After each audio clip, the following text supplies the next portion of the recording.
All right, we'll call today's meeting to order. This is the June 28th, 2024 meeting of the Water, Waste and Environment Committee. Start with our land and water acknowledgement. I'd like to acknowledge that we are in Treaty 1 territory, the home and traditional lands of the Anishinaabe, Innu and Dakota peoples, and in the national homeland of the Red River Métis. Our drinking water comes from Shoal Lake 40 First Nation Treaty 3 territory. My name is Brian Mays. I'm the City Councilor for St. Vital Ward. I'm chairing today's meeting, joined by my council colleagues, Councillor Gilroy and Councillor Dobson, and city staff.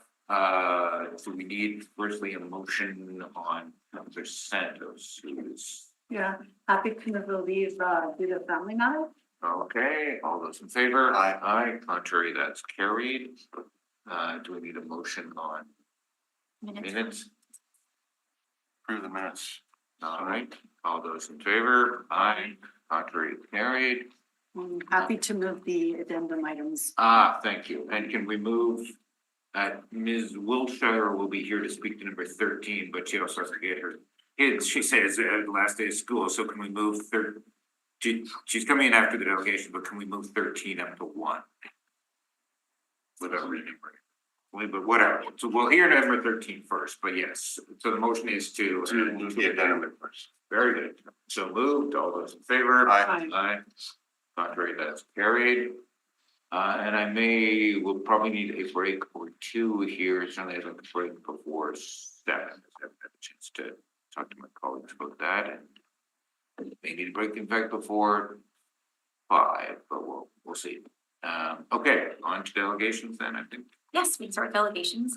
I'm not sure, I think Councillor Edie would like to speak today. He's not here yet, so we can wait and see. Okay. But we have David Grant joining us in person today. To be heard with respect to reports 1, 2, 6, 9, and 10. Come join us at the table. We'll have up to 10 minutes for your presentations. First of all, I apologize to the conference for really not showing up yesterday. I had an issue at home. We tried to add cell phone to our internet system, and they shut all the services down. So I'm part of the council meeting. All I can do is send an email and just didn't go because my service. Anyway, moving on from Doug and homework stuff. And I don't have many in my notes here, but on water report number 6, I see no reference in this report to an ongoing program to adjust each water and sewer interceptor to minimize CO2 load on the river. It's a technique that's been used in the industry. I think I've made reference to it here. Each interceptor is a concrete box that the sewage goes into, and from there it goes to the river or to the plant. Anyway, that adjustment can be done and helps minimize river pollution. And that's just one of the things that they could have been in the program in place. It's in the record also to any effort to exclude combined sewer neighborhoods from important for more people housing.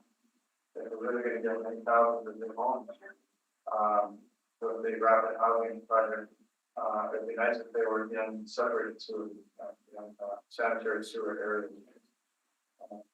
And then there's no reference to the spillage, sewage spillage, that work very great. So that's planning for the planning is giving ideas, things to consider. And on report number 9, West Prevent staff for a very comprehensive report, basis good point. The city may have determined that they should pick up by contract going on across the city anymore, as attested to by the financial folks. But for the eatery, paying for waste hauling, cost would rise. This could harm inner city waste generators, because a lot of them do operate on small margins. For the same reason that I prefer to travel off peak when I can, waste trucks working off peak can cut their costs in half. So the guy driving on a waste truck takes half as long to do this route. That saves everybody money. So I'm in support of the report number 9, which suggests that avoid banging and stuff unnecessarily, but continue to collect off peak. And on water 10, for the pavement, causes pavement failure. In a few cases, the short lifespan results can be justified. A tennis court or a water sport venue can put in the extra engineering time and they put up with the short lifespan of pavement. For everyone else, the risk of failure from forest pavement is too high and too costly. If you look at the cost of properly analyzing the forest idea and the cost of handling a little bit more storm runoff, because the forest is intended to put that moisture in the water table. But the cost benefit of that is probably not favorable. And so if it has no net benefit and will result in more trouble pavement, then I would suggest you not go further down that road. Anyway, keep in mind that we laid the seeds of the destruction down the middle of our most costly roads. If we rebuild the road, a lot of work into rebuilding, seminar or whatever, and then we'll put a stripe of grass on the middle. That grass is the source of water that gets in, weakens the base, the gravel base of the road. If we put an impervious cap there instead, there are some pluses and things we gain from that. One is that there will be no more grass cutting in the midst of traffic, and that's definitely safer. But most importantly, pavement will last longer. And staff and the engineering folks is right and built impervious caps before. And I would ask that in the future we consider that. On the topic of water treatment plant escalation, one of those items that I registered for. And I commiserate with the people on the committee that poor estimates tend to make City Hall look bad, even when it's not your fault. The folks who do these estimates, and I'm thinking more recently of Tom Luke's estimate for the rent center, and of course the sewage plants example. When the estimates are go up by huge amounts, like double and more, it's not the fault of the people who agree to it, it's the fault of the people making the estimates. And I'm reminded of the time when I was doing cost estimates for capital project for large corporations. We used our own staff, you guys are forced to use here as contractors, engineering contractors. But when we did it internally, we never had this kind of problem. That the estimates were always very close to the real thing. And schedule sometimes that's not on the job scope changes, but otherwise the cost base is something. And I guess I'll leave it at that. If you have any questions, we support you in all of them. Don't think there are any questions. It's not so much a question. It was very nice for you to point out the impervious caps and center boulevards so that water doesn't undermine the roads. It's something that people don't really look at too much. And not too much goes in the center boulevard because of the salt anyway. So thank you very much for that. Yeah.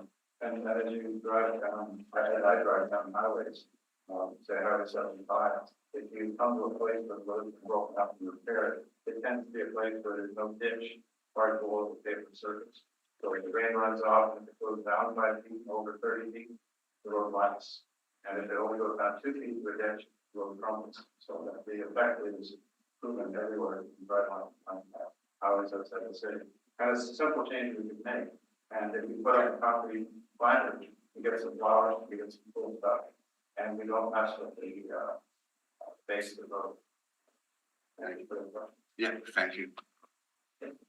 Okay, thank you. Okay.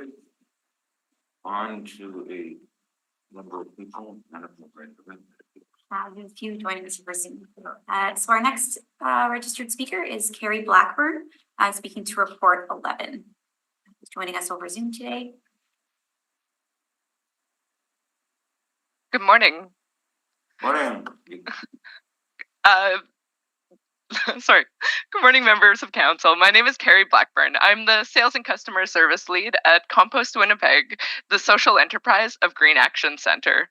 Thank you for giving me the opportunity to speak today. I'm here to express my strong support for the citywide residential green cart program and to emphasize the numerous environmental, social, and economic benefits of an interim community composting service solution. First and foremost, a green cart program is a crucial step of many for our city to meet its climate action goals and waste diversion targets as outlined in the Community Energy Investment Roadmap. This initiative is not just about managing waste, it's about making a long-term investment in sustainability and resilience of Winnipeg. It's important to recognize that organic waste diversion and resource management is a form of land acknowledgement in daily action. Just because we throw something away doesn't mean it ceases to exist. Object permanence is a thing, and there's really no such thing as a way. Our landfills have consequences that directly affect the land, water, and atmosphere. By diverting organic waste, we are honoring our commitment to protecting and preserving our environment for future generations. The proposed $9 increase to the waste diversion fee in January 2025 is a small but essential investment. This fee will fund the necessary infrastructure, including green carts and kitchen catchers, that will enable us to effectively manage organic waste collection. Implementing this modest fee now will save us from much larger costs in the future. Furthermore, it demonstrates to potential investors and processing facilities that Winnipeg is committed to this program, thereby attracting the necessary partnerships and investments we require to construct a facility that can process the 26,000 tons of organic waste Winnipeg residents produce annually. I want to remind Council and Winnipeggers of the substantial costs associated with not implementing a green cart program. Failing to divert organic waste means the continued escalation of methane from our landfills, contributing to climate change and posing environmental and financial challenges. Nearly $12 million has been spent on methane extraction systems at Brady Road Landfill.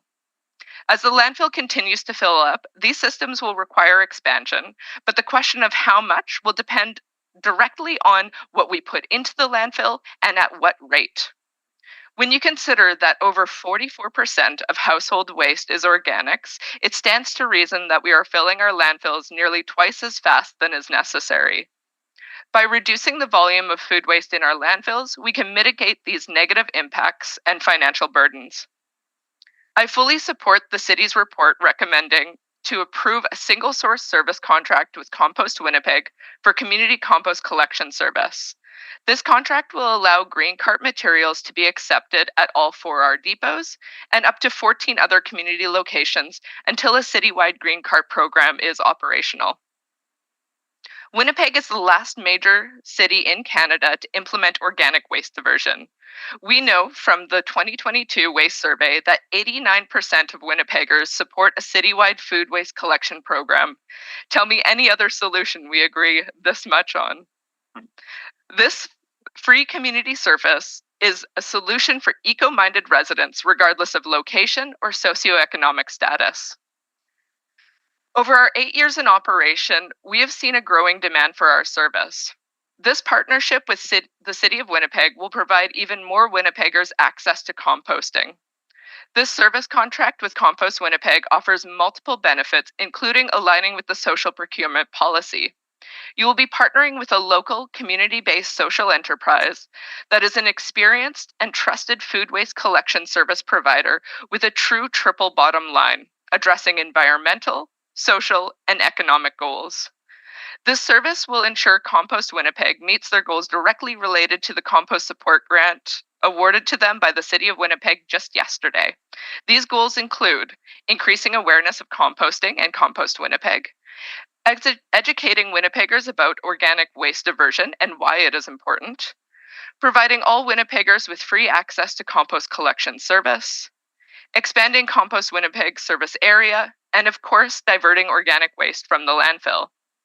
In conclusion, supporting the citywide residential green cart program is a crucial step towards a sustainable future for Winnipeg.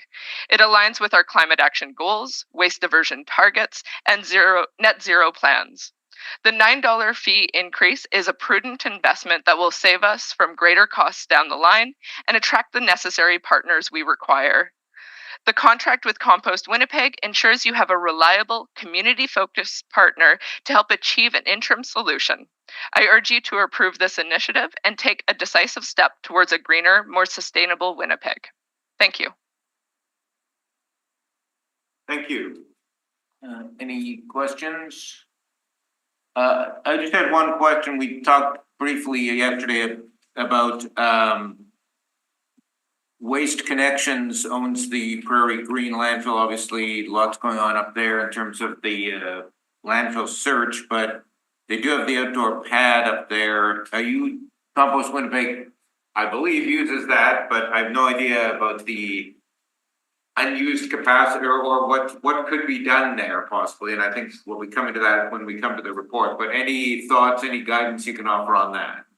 Yes, so in preparation of this question, because I heard about it yesterday, I did give a call to Prairie Green Landfill to learn a little bit more about what space they have.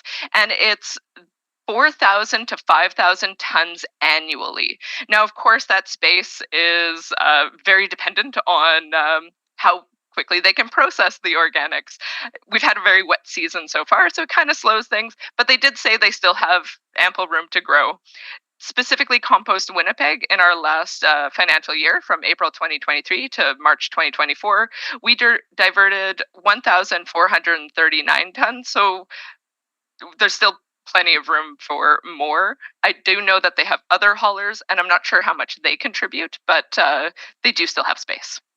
Okay. But the number you used for the city of Winnipeg all in was 20s. I mean, we're Right. only dealing with single family here, but the 26,000 was your. So that was what was written in the report as far as single family Okay. dwellings volume that they produce. Now, with the community compost bins, we don't suspect that every household is going to participate. That's just hopeful, but not realistic. So that being said, we do still have more than enough room to expand within our operations and to have it processed at Prairie Green. Okay, good to know. Thank you for that. I don't Certainly. think, I triggered a question from Councillor Gill. Yeah, I just want to thank you for all the work that you do. It's incredible amount of work that you do. But and then just in terms of, because you know it is going to take us a time to get this facility built, and we are relying a little bit on your service until that time happens.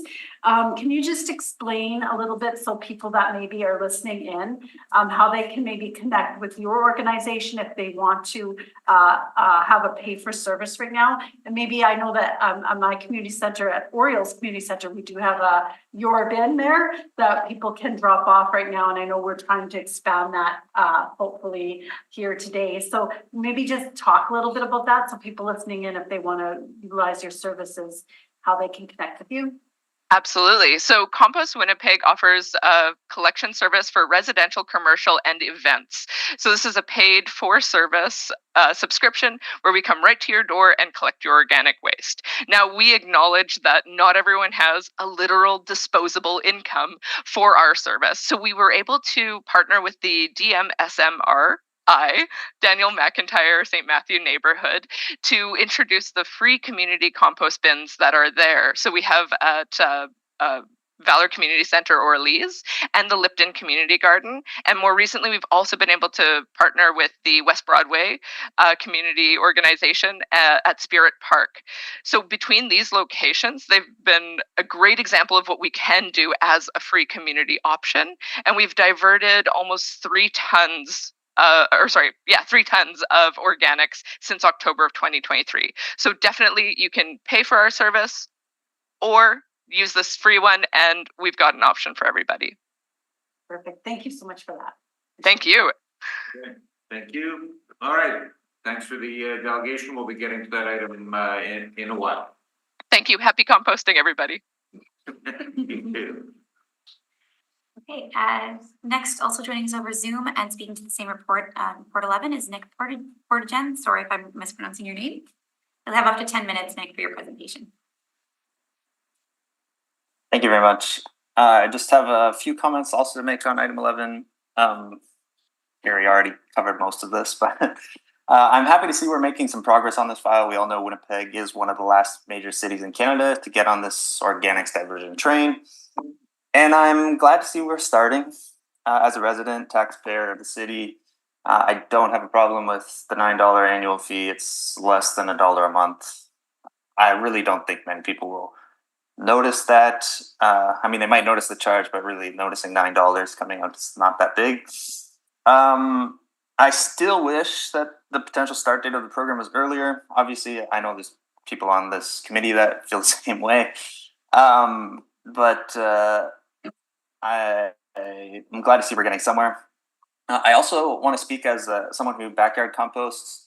I know sometimes there's been kind of pushback from backyard composters. That's not me. I still think this is important. When you live in a city or a society and you pay taxes for programs and services and things that help all people in the city, even things that maybe you personally won't take advantage of as much as others, that's just part of what being a city person, living together with others, being part of a community as a collective involves. So I hope all Winnipeggers will get on board with this. Really not a significant cost, but can have a significant climate impact and reduce the amount of waste going to the landfill. So I'm excited about that. As you probably all know, methane is produced when organic material ends up in the landfill and isn't separated and composted. Methane is known to be 25 to 28 times more potent greenhouse gas than carbon dioxide. It really accelerates climate change in bad ways. So the greenhouse gas reduction benefits here are significant. I was a little disappointed to see that the Dillon analysis didn't include estimates of the GHG emissions reductions associated with organic waste diversion itself, just the trucks. But I think we can know that it's going to be significant. And so the good part that I read in the analysis was that scenario 3 and 4, which move us to the biweekly garbage pickup, show almost no change or like a very slight increase in emissions if we're still using diesel trucks and we're disposing at Brady or somewhere close by. So this is another positive and another incentive to move forward quickly on this file. I also heard in the media this week, I don't know if any of you did, that we wouldn't go to biweekly garbage immediately when launching this program. And I must ask, why would we not do this? Let's just go for it. Like, having a biweekly garbage is the biggest incentive to start composting for your average person. I think generally nearly half of all household waste, I think Carrie said 42%, could be composted. So I know almost like 20 years ago, growing up in Ontario, this launched composting in my town. And a green cart showed up on our driveway and a kitchen pail. And right away, the schedule switched. We went from having garbage and recycling every week to now garbage every other week, recycling and organics every week. And so you had to start composting. We learned and adapted quickly because of this policy decision and rollout, because you're motivated compost, because generally what makes your garbage smell bad can all be put in the green bin. The food waste, the napkins, food, the food scraps, all of that is what starts to rot and smell bad in your garbage. That can go in the organics, and that still is going out weekly. It's gone. It's not a big deal.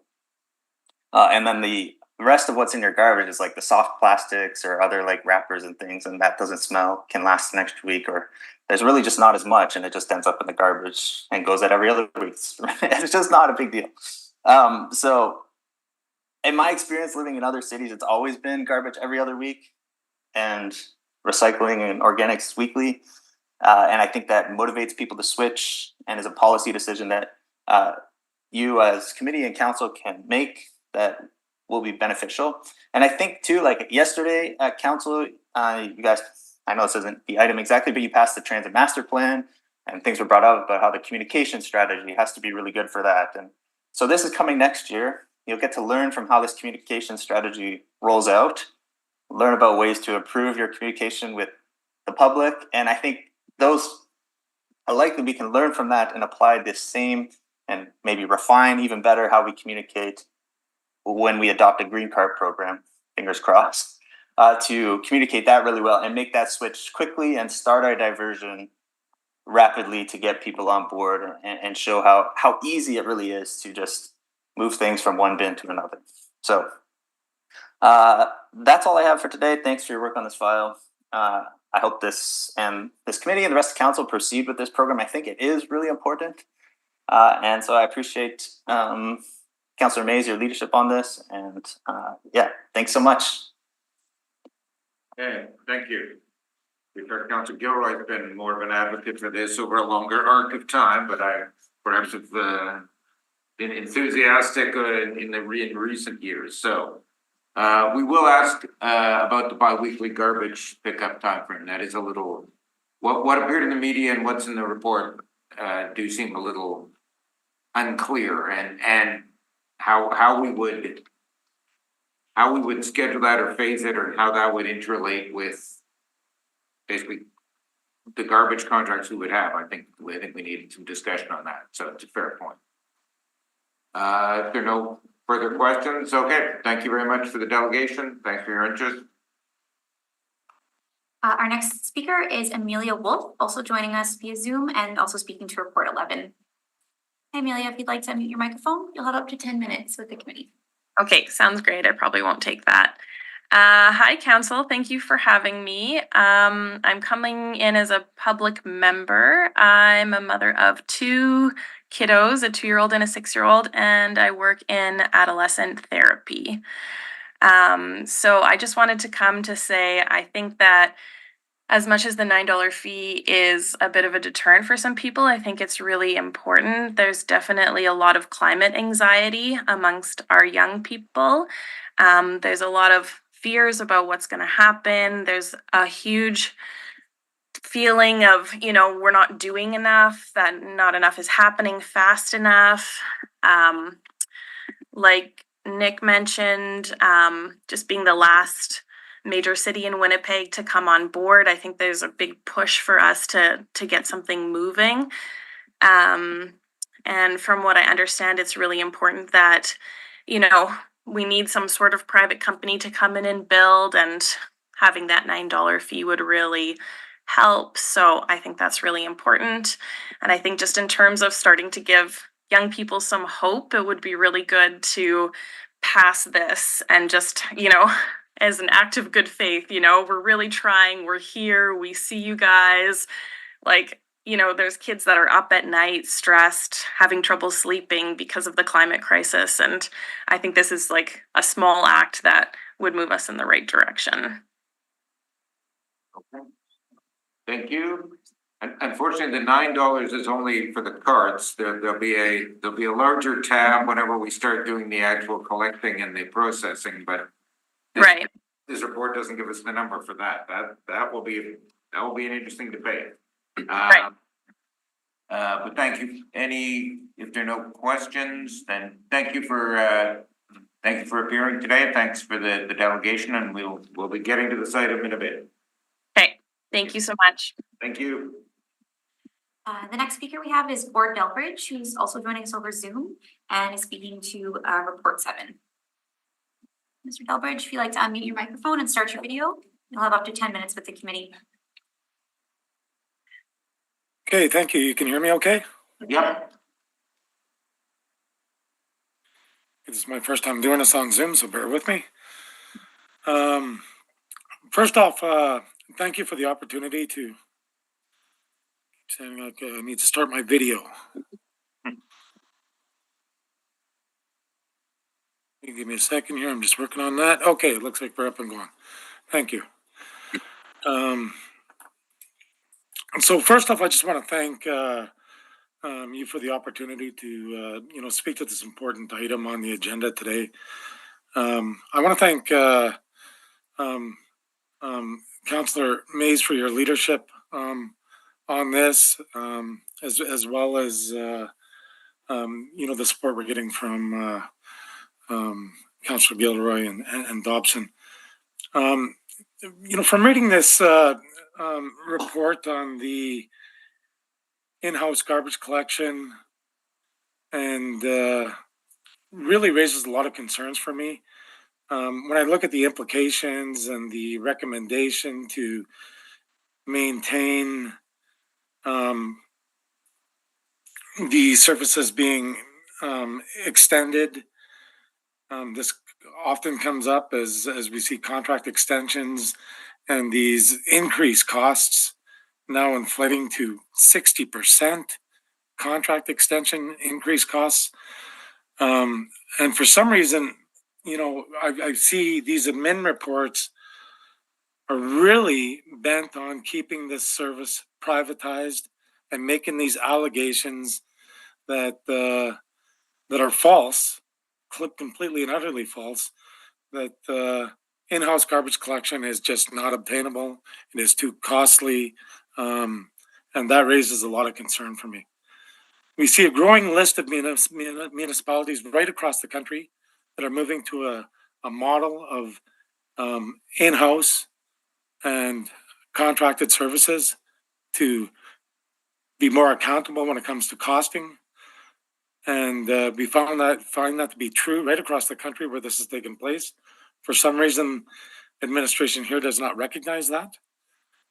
And when I look at the list of implications, I think there's a failure to recognize things such as contract extension costs. We know that the wage rates are often the same. We currently have GFL trying to organize with CUPE. So we know what the wages are. It's not a wage issue. We know what the profits are. We know that in-house is nonprofit. We know it's more accountable to the citizens of Winnipeg. We know it is more cost effective. We know that at every turn, we see administration trying to make claims that the in-house cost supersedes the contracted costs, and that is most certainly not the case. We know there's an advantage to our local economy to keep the work in-house because all of the in-house people that are providing this service spend their money here amongst their local economy. When we look at GFL and we look at the CEO there, where we're contributing to a $350 million yacht, that does not help our local economy. And so, you know, I think that, you know, recently we've seen a report come out that there needs to be performance reviews on employees, and especially from some of our senior administration. And due to some of the history that we've seen on this garbage collection file, if we go back in time, we go back to Ontario, we look at the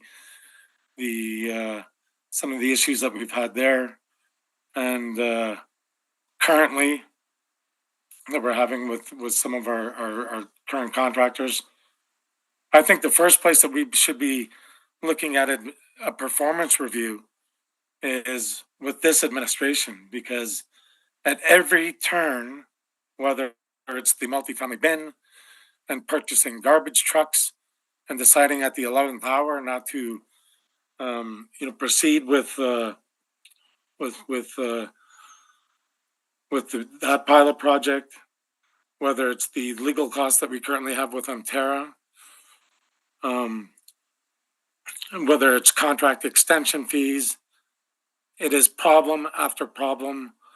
When I look at this report, and they can't seem to do what other municipalities are doing right across the country and finding cost savings and bringing more accountability by bringing a component of this work back in-house. That raises a lot of concerns. There's red flags at every corner. I think that there needs to be more public control, more public accountability.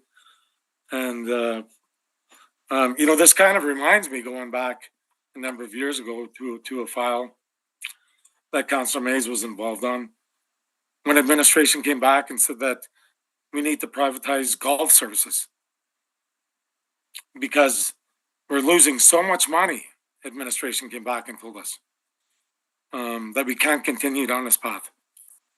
Mays showed the leadership of saying, yeah, I don't think so. He says, I remember sitting in a committee meeting a year after they decided not to proceed down that path. And Councillor Mays had mentioned that I don't understand how we could, 1 year later, we're golf services all of a sudden making millions in profits, when only a year earlier, administration was telling us that we're losing millions. And he says one of two things took place here, is either we were lied to by administration, or the manager of golf services has done an amazing job turning things around. Excuse me. I think that will most certainly be the case here. We know for a fact that we can do this work more cost effective, with more accountability, with more public control if the work is done in-house. We know that this can bring contracts, private contracts, and we can maintain some checks and balances if we have a component of it done in-house. We know that we're not going to be concerned with contract extension fees in the rates of 60% inflation rates when the work is done in-house. It's time to roll up our sleeves, get to work, and show some public accountability, and let's initiate this. We shouldn't be doing it like a pilot project. Let's not buy a bunch of trucks and at the 11th hour sell them, because we're not going to enter into a project like this. Now is the time to do it. Other municipalities are doing it. I think this is, it's important that we proceed and move in this path. But we've got a long history here of concerns and issues. We've seen the manager of waste services, Daryl Doubleday, immediately after GFL was awarded the initial contract, go and work for them. I've given you a long list of issues here that should be raising red flags. We need more public control, more accountability. Let's bring a component of this back in house. I thank you. Thank you all. That's it for me. Thank you for the delegation. I think Councillor Gilroy has a question. Yeah, in the report, part of the city's kind of why we shouldn't be doing this is the risk of arson, because they'd have to spread, if we did it within the downtown, they'd have to spread the service out over a week. What's your response to that? You know what, I think that, when you have work being done in-house, you have a lot more public control and a lot more accountability. You can, whereas when you're bound by the provisions of a contract, I don't know how you can say. I think what's happening here is we see the administration grasping at straws to find ways to say, why we can't do this, and trying to find implications of why this can't be done. At every turn, we see this taking place, and frankly, it's quite disturbing. And I think that there should be more of an inquiry as to why this has always been their position. And we're not bound by the provisions of a contract. You have the right to manage your workforce. You have the flexibility to address these concerns, whether arson controls, more so than you can with a private contractor. And once again, it just baffles me at why they are so bent on wanting to see this, these services in the hands of profit-driven private contractors. And can you just talk a little bit about like the benefit that you've seen in other cities that have had part of it in-house? See, when it's done in-house, you have the ability to not be bound by the provisions of a contract. As I mentioned to you before, you have the right to manage. And whether it's cleaning up areas around getting out and doing some additional work, or the staff are directed to do so. You have the ability to do that. In other municipalities across the country, we've seen significant cost savings. I was at an FCM. I was at an FCM a number of years ago, and Mayor Nemshed, I asked him why they've got a in-house garbage collection, and in Winnipeg we've got 100% contracted out. And he said, well, Winnipeg's an example of the city of what not to do. and that's known in municipalities right across Canada.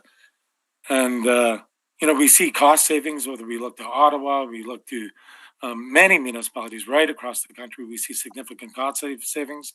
And here we've got an administration that says, no, even though every other municipality across the country that is doing this and is finding cost savings, we can't find those cost savings. That's concerning. That concerns me that they are the only ones saying that are desperately trying to find reasons why not to enter into this. And I try to figure it out for myself. Why are they taking this path? Is it that they don't know what to do?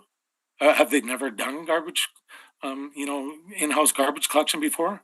Is it easier just to sign off on a contract? Well, right now I'm saying it's time to roll up your sleeves. Winnipeggers can't afford this anymore. Let's show some leadership here. Okay, thank you.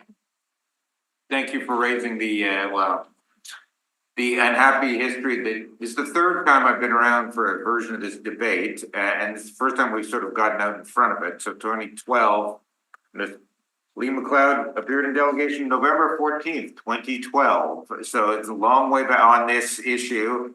We had a whole debate in 2016 that led into the Let's Try a Pilot project. In the end, we never did do the pilot project. Lots of history around that. So thank you for raising that. That was the attempt to get some numbers last time, and it never came to pass. So the goal this time was to get this report that we got, not the one today, but the one a few months ago about Calgary, about Ottawa. What were the costs? What were the implications? So I intend to talk about some of that Calgary experience, but thank you for pointing out other cities either doing it in-house or doing a mix. And yeah, Calgary's moved to privatize some of it, but Toronto did that several years ago, but didn't send out all of it. And Ottawa, of course, was cited back in 2016 as, yeah, they do a mix, they have different zones. So thank you for pointing out we tried the pilot project right, and it never did take place. So this time we'll hopefully have a different, we'll have to make some decisions. I would, suggest, looking into that pilot project with a little bit more detail. I once again, we know that there would have been significant cost savings there. And I can't get into details on that. I've been bound by a non-disclosure agreement as a result of the outcome of that and a settlement that we received. So I'm not allowed to speak details on that. But once again, there's a lot of red flags, and I'm saying they should be inquired upon further. Yeah. Okay. Well, we'll have a good discussion of the numbers later on for sure. So thank you for your delegation. And we'll get to this one. We'll get to this one eventually. So, thank you. Take care, everyone. Hey, we also had Lee McLeod registered to speak, but they're not in the Zoom meeting today. Okay. So that concludes our delegations for today. Councillor Edie. I have not heard from Councillor Edie. Can we give Councillor Edie about 2 minutes and then Sure. we'll get going with. Sure. Just take a quick 2 Yeah, minutes. and Richie. Sure. Okay, thanks. We'll call the meeting back to order. I'm joined by Felicia Wiltshire. Thank you for coming down. This is item 13. We're just going to jump to, which was an add-on item. You may remember we dealt with this at our last meeting. Unfortunately, within an hour of our last meeting, the Office of Public Engagement put out a press release that was widely picked up, talking about a consultation that was going to be happening pertaining to matters directly related to this and related some extent to the compost item and having pick up at local depots for compost, some stuff that we're actually voting on later today. So it was frustrating to see this release right after we discussed this annual strategy. I was not aware it was coming out at all, nor was the director. So I never did hear back from the director in any way from the Office of Public Engagement. I have a phone, I have an office here, I have an email address. I'm not sure what's going on over there at the Office of Public Engagement. But to her credit, Ms. Wiltshire, who oversees that, is here. I guess my question is just, how can we avoid this in the future? How can we do better? If we're going to have a public consultation, it should be before we're making decisions, I would say, and also we should have some idea here so that we don't have reporters showing us city releases on their cell phones. Cause it certainly doesn't make us look too professional, so. Yeah, so what ended up happening here, counselor, is while it's the same strategy, it's two different versions of the strategy. And you're approving the annual update is my understanding. But what we were doing the public engagement on is the next 5-year review. So that gets done every 5 years. I would agree with you that the timing was unfortunate, that the items were appearing on the agenda at the same time that public engagement was launching.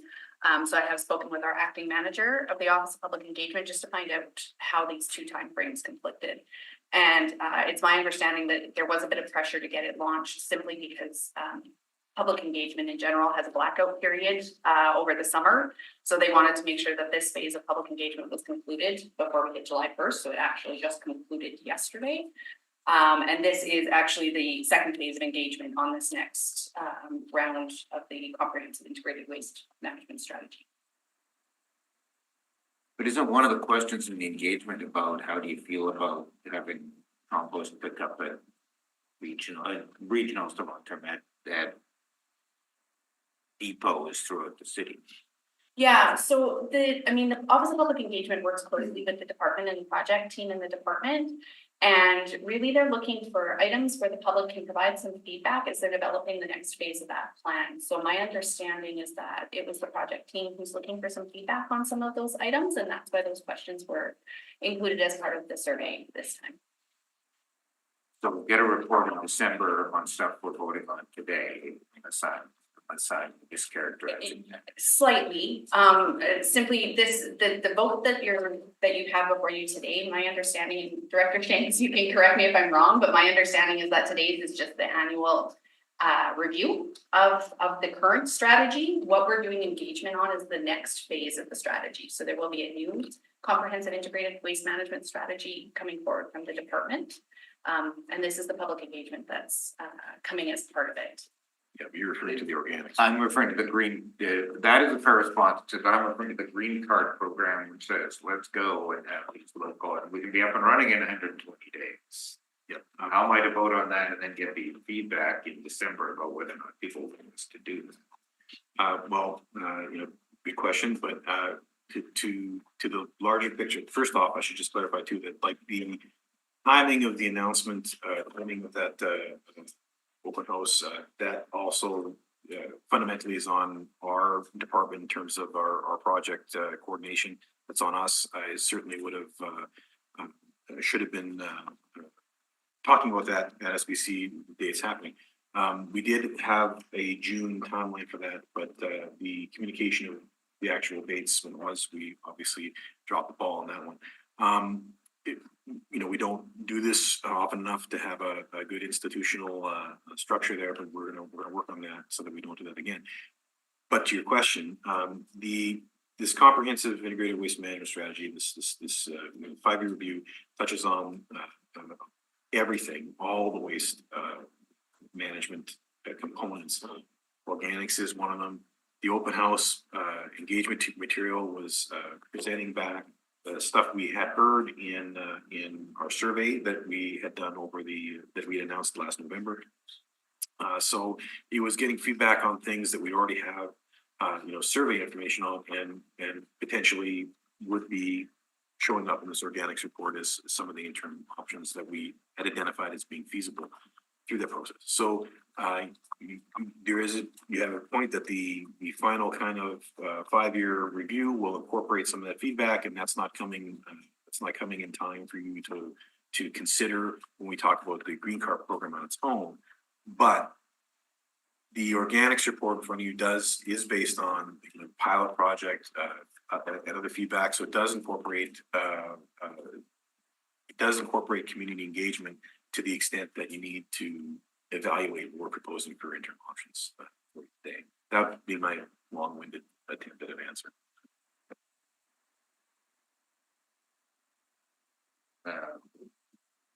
So the answer is yes, we'll be getting feedback we'll get the results of our consultation in December on something we're voting on today in terms of the compost part. Right, but what you're voting on today in part is part of the compost part, is not, was not determined in a vacuum. It's, based on pilot program, the initial engagements, the surveys we did for organics specifically, and more targeted work for the Green Cart program is what's being reflected in the Green Cart report. This comprehensive integrated waste management strategy that I'm desperate to rename because it's a horrible one, that, is a higher level, more, comprehensive, because,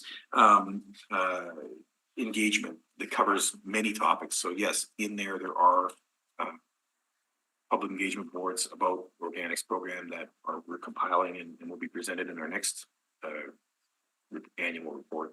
But if the concern is that, there's something going to come out of these open houses that will change what the public service is going to recommend for the Green Cart program at this stage in terms of merchant model, the interim options, that sort of thing. That's not, I would not say that that's a substantial, like, that's not a considerable risk right now. If we need to modify our Green Cart program, we can come back with a separate report. I don't expect that. The Green Cart program report before you today is focused on our immediate next steps, and it's informed through all the project work for that project.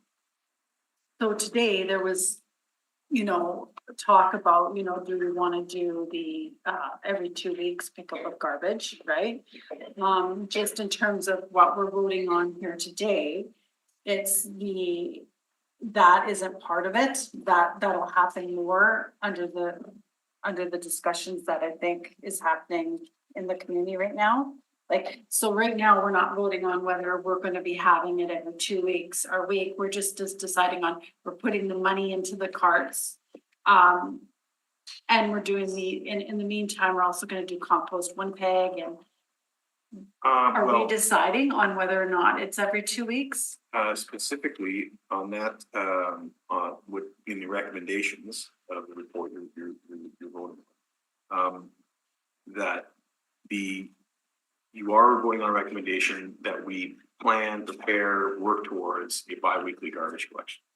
That's in the recommendation. So if for some reason, 5 years from now, there's a need to change that, because it's in this recommendation here, it means that we would have to come back and ask to keep weekly garbage collection. How it's transitioned, where there's transitions, as soon as you get your Green Cart, we're not picking anything up on day one, or if it's 2 months in, or if it's 1 year in, or whatever. There's that transition, will depend a lot on the customer education programs that we do and where we feel we're at. The likely intent is that we would phase it in to help educate customers and make sure everything's kind of up and running before we do big changes like that. And just so the public that's listening in, the overall comprehensive kind of plan is looking at all of our kind of waste streams. Yes. And what we're voting on under the Green Cart, which I think Councilor Mays is bringing some good points in. I guess, is the public concern that, we're making decisions right now, but there could be something that is discovered later on. What you're saying is known, that what we're voting on today is very kind of basic, what we need to do to get started. And there's still opportunities if we learn more to make the changes in the future. Yes, the organics report that we presented last year, offered some conceptual, in where we intended to be with the full program, and council asked us to come back with more, to firm up those details with more definitive details, more of a definitive commitment on some of those features. So that's what the item number 11 is, does firm up those details. Say we're going to go curbside with the size carts. We're going to end up with bi-weekly garbage collection. We are going to emphasize environmental benefits. And we also identify an interim thing we can do while we're working on the procurement process. So that organics report is, is committing us to those service items. as we get closer, as we get a proponent identified and technology and this sort of thing, you know, there are all sorts of opportunities for, you know, another council motion or a different report to come back to change that, but that's the framework we're asking to greenlight. Yeah, okay, I'm comfortable. Okay. I'm understanding the difference between the overall document and the conflict in the decisions that we're making now. I think it's been made clear. It would be useful if you can get off the public engagement, just either let us know in advance or to actually respond to our emails. That would be a real good, whatever Ms. Vespa, I would argue with Ms. Vespa, you would get back to me though. Sometimes, you know, it's not that hard. We're right here. But yeah, Ms. Vespa's on maternity leave, so I just wanna I think, make yeah, that clear. no, I'm speaking well of her. Yeah. Indicating perhaps the people in there now could reach Yeah. out. Okay, I just wasn't quite 100% clear. So when this all comes out, our garbage will be every 2 weeks, our garbage pickup? Curbside garbage card collection will go to a bi-weekly? Yeah, I mean, we could talk about some more detail at item 11, right? Yeah. Yes, that is number 11. Looking at, you guys were talking about number 11, so I thought I'd bring it up again. So it's ours, garbage is gonna turn into every 2 weeks. Yeah, that's I don't know if, Transitions. Yeah, and then, so our green cart will be every 2 weeks as well? every week. Every week? Yeah, weekly organics, bi-weekly garbage, because your garbage will be reduced. A little bit. Yeah, but then also the idea of stuff rotting in your garbage. Yeah, I don't, but yeah, we're good, okay. Okay. All right, so I guess we need somebody then, we need someone to, Move the thank you to Switcher, at least get out, I think, so we need somebody to approve number 13 again. correct, yes. Okay, Councilor Gilroy moves, all those in favor? Aye. That's carried, okay, thank you. Back to the business at hand, on March through, number 1 is the 13th annual, yes, I got that right, 13th of the 30-year deal. Yes, that's correct. So this is our annual summer report on our big sewage treatment program partnership with Veolia. Correct, it is year 13 of the 30-year agreement. And as a reminder, this agreement partners us with Veolia and all their worldwide resources. But the city, you know, maintains full ownership and operation of the utilities. I know there was some submissions there from delegates suggesting that we don't operate the plants or but we do. This is conceptually like a very unique consulting agreement where the partner has a vested financial pain gain interest in the performance of the plants and the project. So it's a very unique agreement to us, and certainly we've been taking advantage of it. We do produce this annual report. It's quite lengthy, which is testament to the amount of work we're doing on our sewage treatment program. It does try to highlight some of the major work done, and it also includes the financials on the how Veolia gets its direct costs paid, but also the overall program earnings at risk account. It's a little complicated, but they basically share in deviations from the operational baseline. That's the pay gain. We identify things for annual goals to work on, these key performance indicators. So they're collaboratively identified and then resourced. And as those goals are met, the compensation goes towards the earned earnings account for the length of the contract.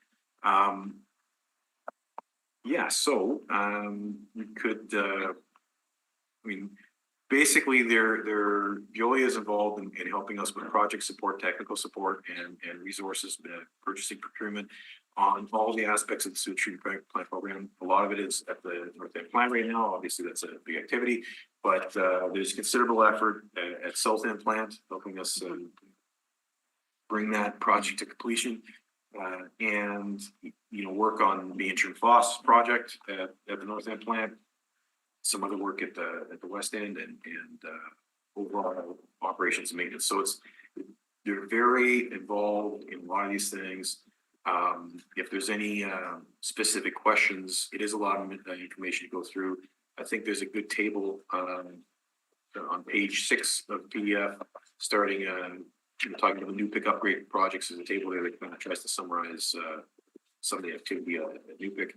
The other projects follow. If there's any questions, I'd be happy to answer them. Attempt to answer them. I guess just in terms of, I know we kind of share the performance of it, right? Yep. So if, if things are not going well, we share that kind of burden. Just in terms of that, how is that going? Like in terms of, because I know that we've had some increases and all that kind of stuff. Well, if you look at page 14, bottom of page 14 of the PDF, there is a chart is going to split over 2 pages. Apologize for that, but if you look at that, the fees are like a direct payout. That's like salaries of staff, this sort of thing. The next row there is share of gain paid on operations. It's a calculation on agreed to baseline costs and then represented to actual costs, and so it's an incentive to look for savings in operations and help succeed on these maintenance programs. Unfortunately, you can see in 2023 it was negative number, was a painful year. But the year before there was a gain there. So that varies every year and feeds into this earnings at risk balance. That's the rest of the chart, which really is supposed to be the earnings over the life of the contract. At the end of year 30, it's paid out. There is an ability for Veolia to withdraw some of that and replace it with a letter of credit. That's some accounting terms there, but basically that's the summary of the project and how they're tied to it. Obviously, the capital projects and how they're delivered impact these baseline costs, and they are, the performance interest is I don't want to say baked into this, but they're tied into this financial.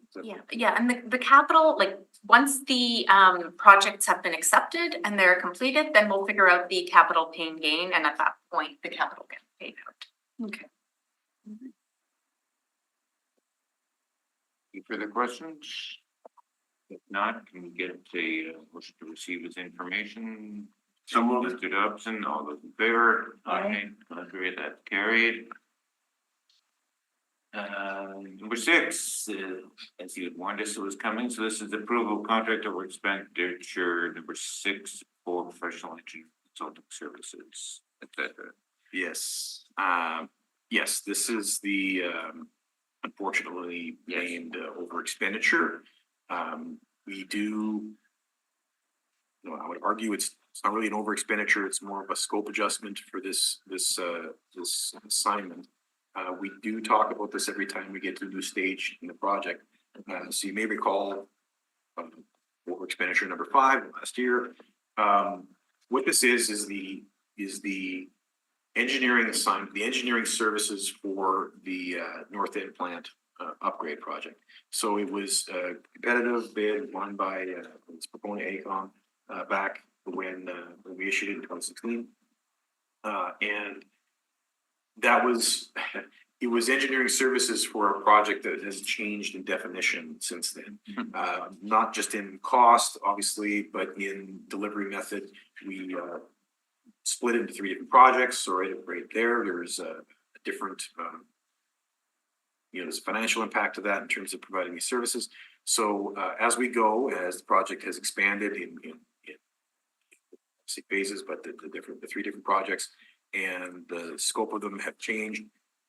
Correspondingly, this assignment has to be adjusted. And the other complicating factor here is it was always intended to be awarded in stages, even when it was a single project, which, I'm sure there's reason for the time they escape me now. But here we are, and we are attempting, and I apologize, we're attempting, like on page 5, we're attempting to try to better communicate this in terms of naming conventions here. They're supplemental to the AECOM contract. Because of the process we use here, it is technically an over expenditure process because we're adding to the ceiling of the contract. This is all budgeted. All this number is an approved budget, so that this isn't a budget overrun or cost overrun or anything like that. We do indicate there are going to be several more, at least 4 more, as we get into project 3, because this firm is providing services for project 3 when it gets started, so there will be other OE reports going forward. The other thing I gotta say too, while we're talking about this, before getting any questions, like I said, it's called an over expenditure report. It's kind of a contract adjustment. The other thing it's not is it's not a budget update. It's not a financial status report. It is not a capital budget request for more money. So there is an error on my part in the executive summary, of course, is where we made the statement. Total estimated cost for the 3 projects is now approximately $3 billion. That is not an update on the cost. That is a generalization. We were trying to add context to. I was expecting the question that we have. The first phase of this contract was $60 million, and now we're at where are we at now? $63 million. And it sounds like how come this is getting to be more and more? And so the context we were trying to add was engineering services for these contracts usually run about 3 or 4% of what the total capital cost is. And the capital cost has changed quite a bit from this project. Originally $700 million range. Now it is the $2.37 billion range. Rounded that up. So just in plain language, Yeah. is this fall within the contingency for the project? So is this over expenditure fall within the contingency that the money that we have, just in case money, does it fall within the just in case money? It falls within the overall project budget, if that helps, Yeah. So we had budgeted, we have a budget for consulting, which we have since revised, right, to account for the change in how we're delivering it and also the change in delivery method. So, for example, when we move to the progressive design build, that requires a significantly different scope from our owner's advocate than we would have initially envisioned. So as we came forward with the revised budget for biosolids, we would have included the revised scope for this. So we have money for it. Yes, it's not using the designated contingency Yeah. funds. It's accounted for budget. We budgeted for this. It's called an over expenditure on the consultant's contract. It's not a budget over expenditure. Yeah. It's the only vehicle we have for these phased awards, because the original it's overexpending on the original contract, not on the vision of the scope of work. if Yeah, that I think so. I just want, I think that's important for public to Yeah. understand, It's- right? Because these things happen all the time Yes. in these big projects. But there is money kind of set aside, and that's where you're gonna use that money for this over expenditure. That's correct. So it is budgeted funds and planned for funds. Yes, thank you. So the 3 billion was, we had all sorts of stuff happening here Monday, LeMay Forest to, compost report to garbage in-house report, all sorts of other stuff. But this was like Free Press, CTV, I was on CJOB the next day talking about this. So thank you for clarifying. I don't know if we need to do anything more on that, but my understanding is you come back to finance periodically, whatever change in that total budget from the 2-point-something billion, like that'll come into finance, that'll also come, there's a rate report coming before the end of the year. That, like it just, that got a lot of attention basically, and it's a rounding up, shall we say, but a very big rounding. Yes, approximately is doing a lot of lifting there.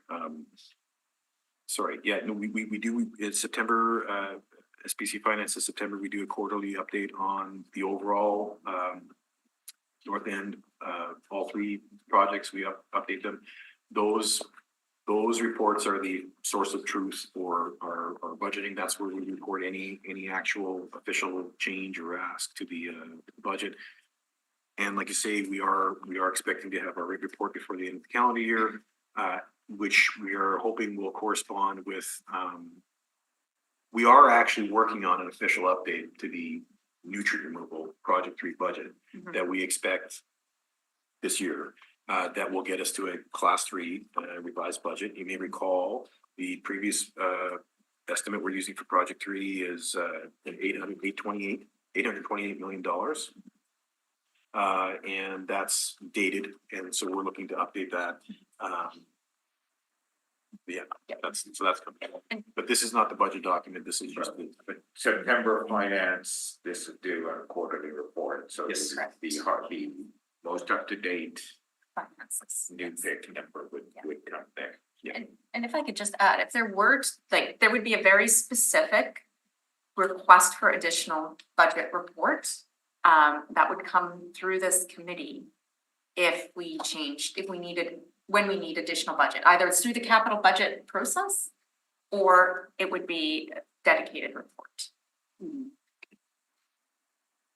Okay. There are no further questions? Yeah. Want me to move? Sure. I'll move the over expenditure. All right, all those in favor? Aye. Contrary, that's carried. On then to, do I have these in the right order? This is the Centerport doubleheader. This is sewer first, there's something. What's up? Interceptor sewer, award of contract for construction. Centerport.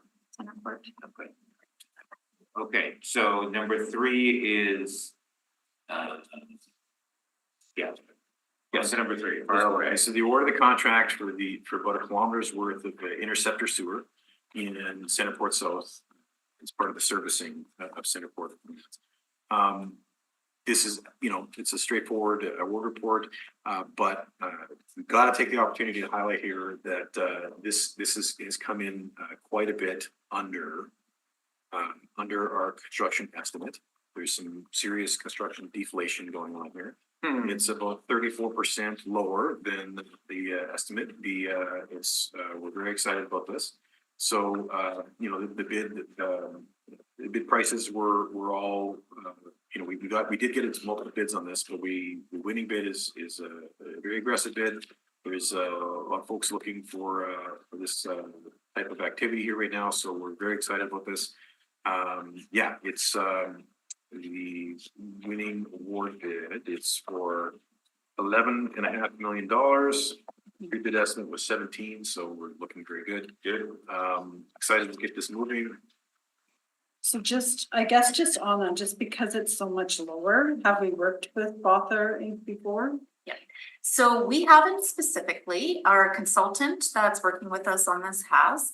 We did have a pre-award meeting with them where we asked a variety of questions and we confirmed the qualifications and their ability. And they did let us know that they bid very aggressively because they are trying to garner more work right now and they wanted this project. So that's the reason for it. And we were able to confirm that they have the necessary qualifications to do this work. And they've done this kind of work. They have, yes, that's part of our, part of it. Pre-bid. Correct. Okay, all right. Okay, Well, no, I was in the same concern. It's just that this particular company is so much lower than the other ones. I was concerned that they missed something. Yeah, and that's why exactly why we have these pre-award meetings. We want to make sure they fully understand the scope of work, that no items were missed, because that's not in anybody's best interest, Yeah, it's not in So- anybody's interest, yeah. They did confirm they have a full understanding, they know what needs to be done, and they're committed to this work and the schedule for this project. Yeah, sure. I'll move this. okay. All those in favor? Aye. Contrary, that's carried. Anyway, on to number 4 then. Number 4 is another award of contract for Centerport Servicing. This is on the water side of things. So this is for the feeder main, the water feeder main.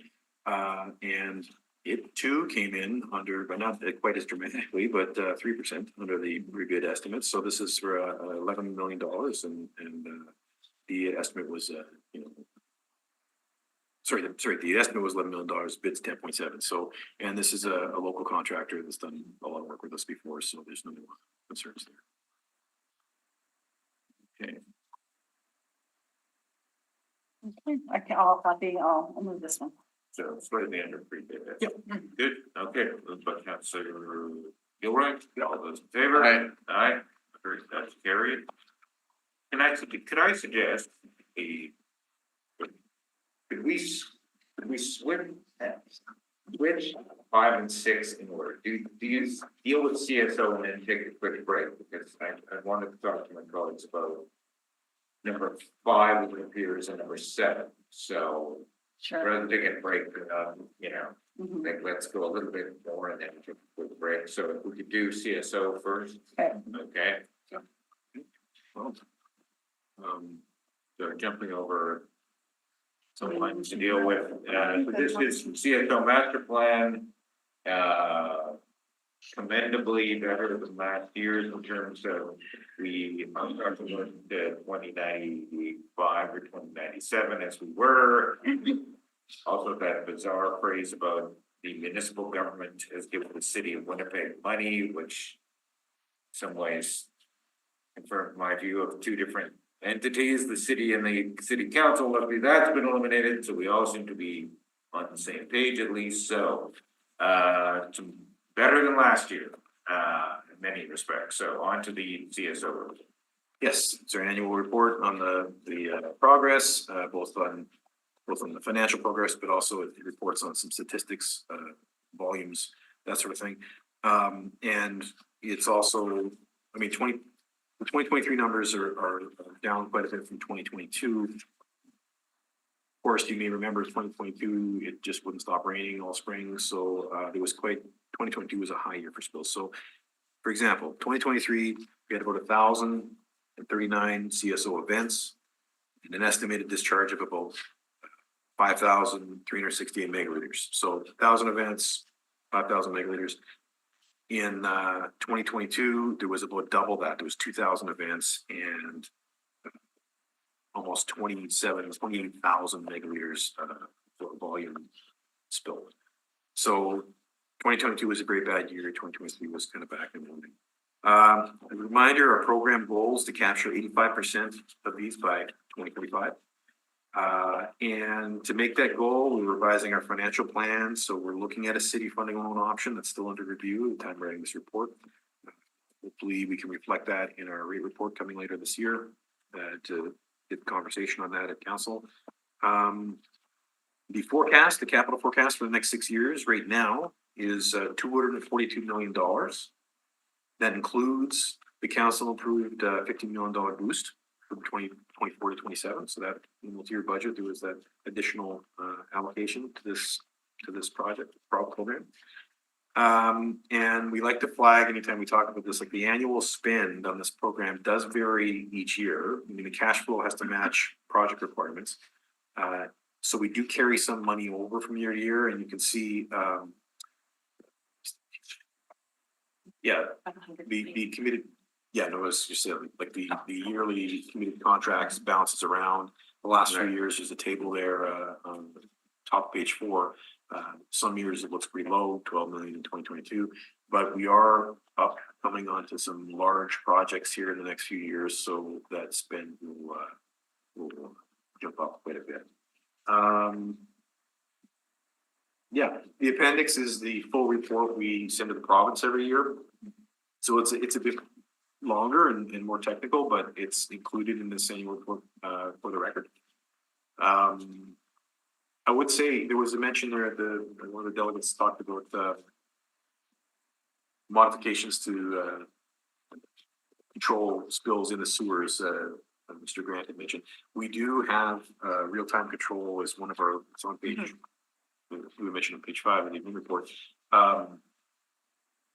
Where part of our upgrade plan is to install, instrumentation controlled flow controls inside some of these interceptors that will do exactly what you say in terms of react when the flows increase automatically to divert and try to maximize inline storage, that sort of thing. So we are doing that. It is important. So I have a question. Yep, fire away. Does it matter, like, for example, we approved Route 90. yesterday, so that work is gonna start. When we're looking at these CSO projects, does it matter where we do these projects in terms of the, how many, like, I know how much goes into the river? Like, for example, we're looking at road projects, we're trying to do them at the same time. Should we be also looking at, you know, if it's by a river, it's more likely that discharge is gonna happen closer to a river than, you know, in other different projects? Or is that not the case? So what we always do is look for the best bang for the buck for, you know, the city citizens, for water quality. So we look at multiple things. One is the how much overflow could we eliminate, which is why we're targeting Armstrong right now. So Armstrong is our biggest CSO contributor. So by separating that, we're going to take a lot of the wet weather flow out of the system. Another big opportunity, more on the financial opportunity, is to look for opportunities to integrate work and collaborate with other departments. So that would be a great example for the Kenaston Route 90s. Since there's already significant construction work, it just makes sense for us to get in and do the work when the road's already being ripped up, as opposed to coming in 15 years later and doing it. So we balance benefit and financials. Okay. Is that And just when we do the cost benefit analysis on where we build roads and stuff like that, do we take into account things like the Armstrong Point where there's a benefit? Or is it not at all part of our metrics? in terms of the cost benefit for the Route 90 expansion? Not necessarily Route 90, I don't want to get into like Right, that debate, but just in terms of our metrics, when I'm trying to find out if CSO even sits there on the level Right. of our metrics when we're looking at the roads network that we're doing, right? Because they're, like you said, the Armstrong Point would be when you choose from. Yeah. So are you guys, Yeah. guess, are the two departments kind of working on that? 100%. Armstrong. Armstrong, yes. Sorry, Yeah. Armstrong. Yes, Sorry. we absolutely do. And like another great example would be the roadworks on Taylor, for example. Public Works deferred because they knew we needed to get in, but we weren't quite ready. So sometimes we advance, sometimes sometimes we'll defer or advance our work, or they'll defer. Like, we do work really, we try to integrate as much as possible because we recognize that both significant roadworks and sewer separation, they cause a lot of upset to the right of way. So we really want to integrate our work to get in there at the same time. Yeah, okay, well, that's perfect. I have a kind of a mathematical question. There is a lot of projects out there that will have great benefit with relatively lower costs than normal versus some of the hard to do spots that perhaps have are harder to do. Is there some sort of magic number or? I wouldn't say there's a magic number, but we do consider, again, it feeds back into that bang for buck, right? Areas that, make logical sense, like Armstrong, where if we separate it, we're gonna get a huge credit for the CSO program. It makes sense to go in and do that separation. We'll have to look at things differently for the downtown area where the cost to do separation could be prohibitive. So we would look at options like real-time control, for example. So we try to really tailor the specific solution to the uniqueness of each district.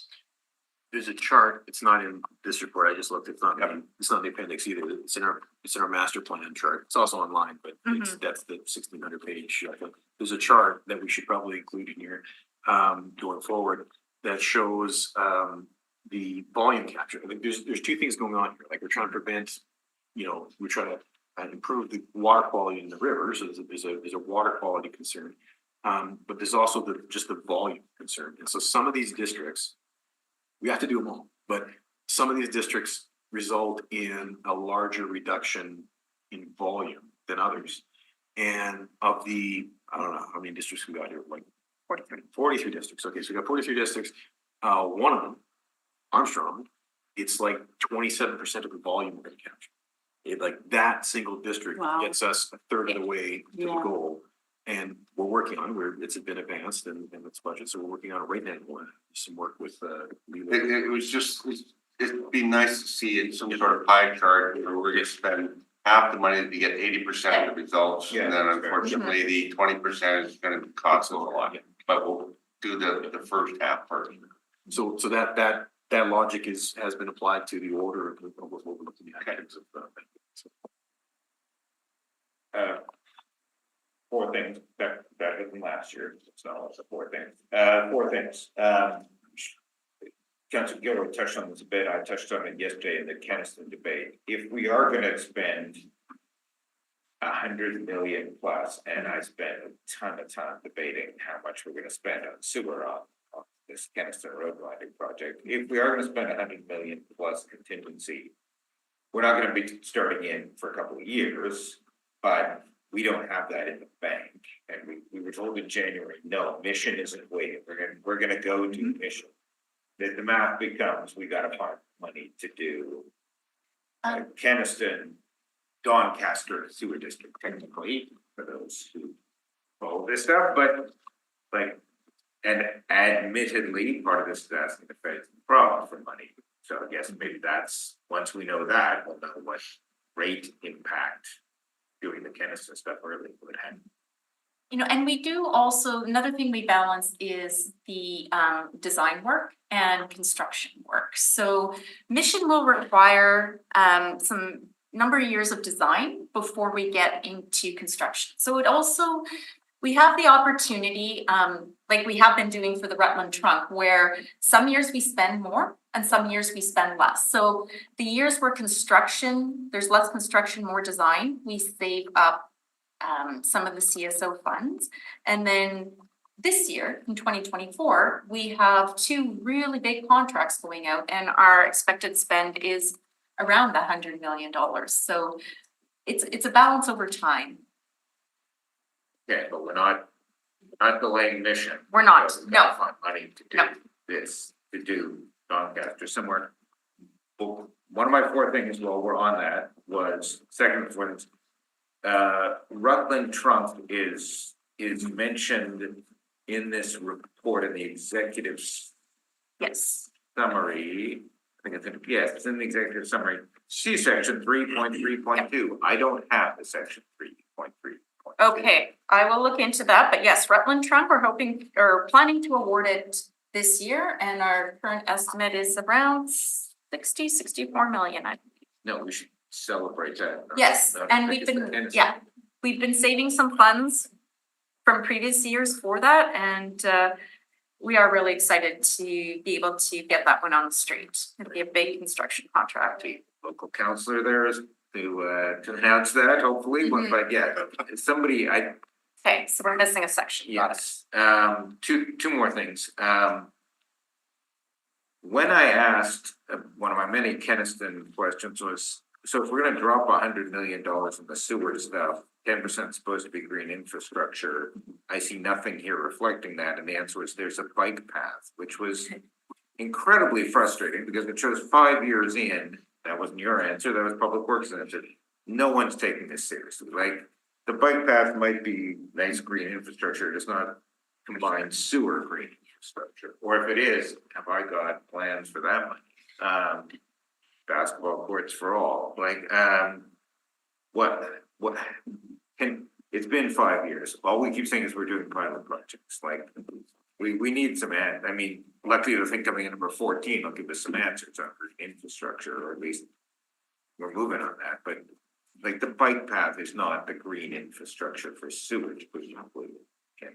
So the 10% is, it wasn't meant to be on a contract by contract basis. It was basically an acknowledgement that a lot of times green infrastructure is going to cost more or can cost more. So we're kind of putting aside roughly 10% on the overall program to address green infrastructure.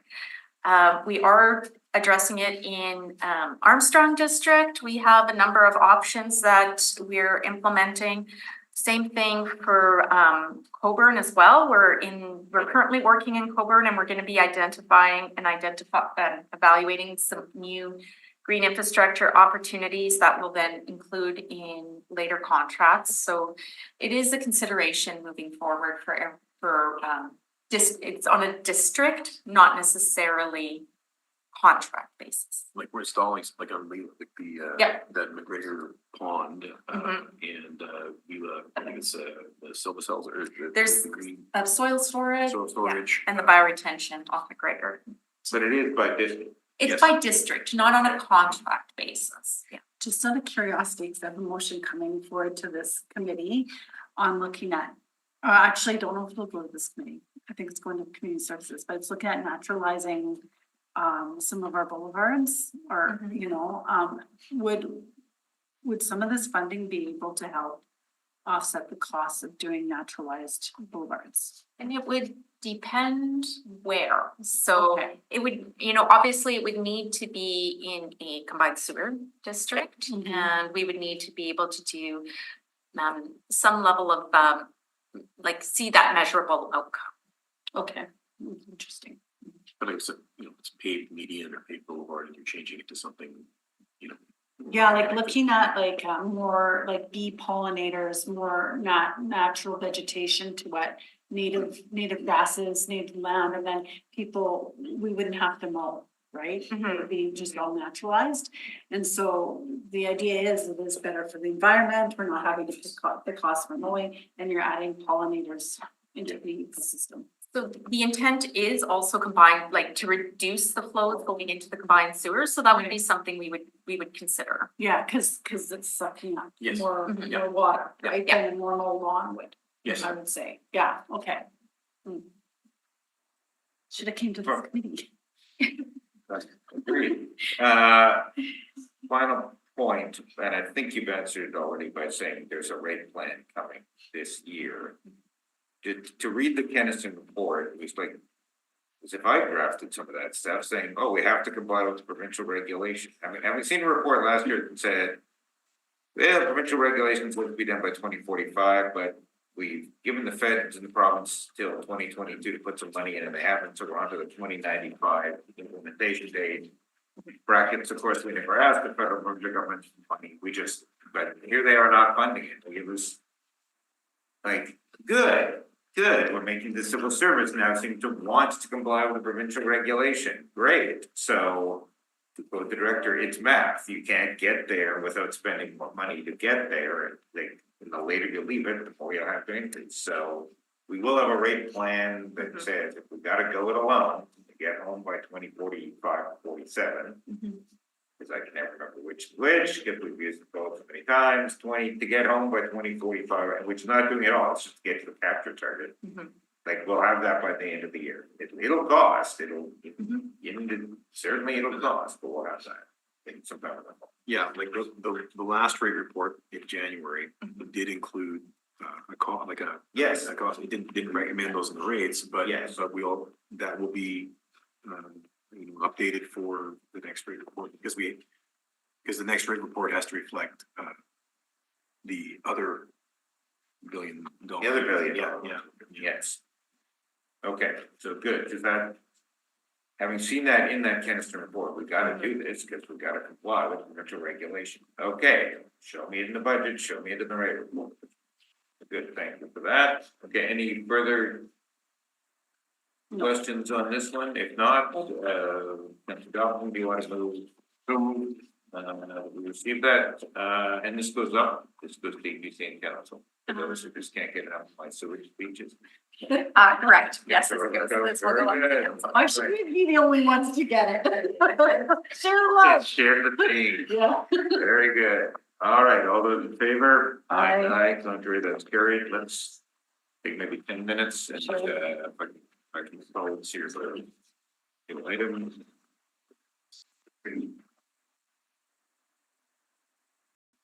Okay, call the meeting back to order. Thanks everyone for your patience. Heavier agenda than usual and, several big ticket items. One of which is up next. So we Did want to hear from the administration today about the recommendation for preferred proponent at the north end. I think we will, after hearing from the admin, I think we're going to lay the matter over to a special meeting. We want a lot of time on give time for delegations and if Councillor Santos wants to be here as well. But for today, I would like to hear from admin, and I know this is a big ticket item. Yeah, okay, well, this, we're looking very forward to this. This is a huge milestone in our biosolids project. It gets us off the runway and in the air for project 2.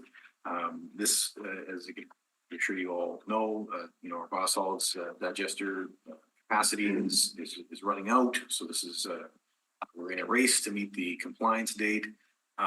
This report before you today is was, I don't want to say foretold, but required by previous meetings of council in terms of awarding the first step in the progressive design build process.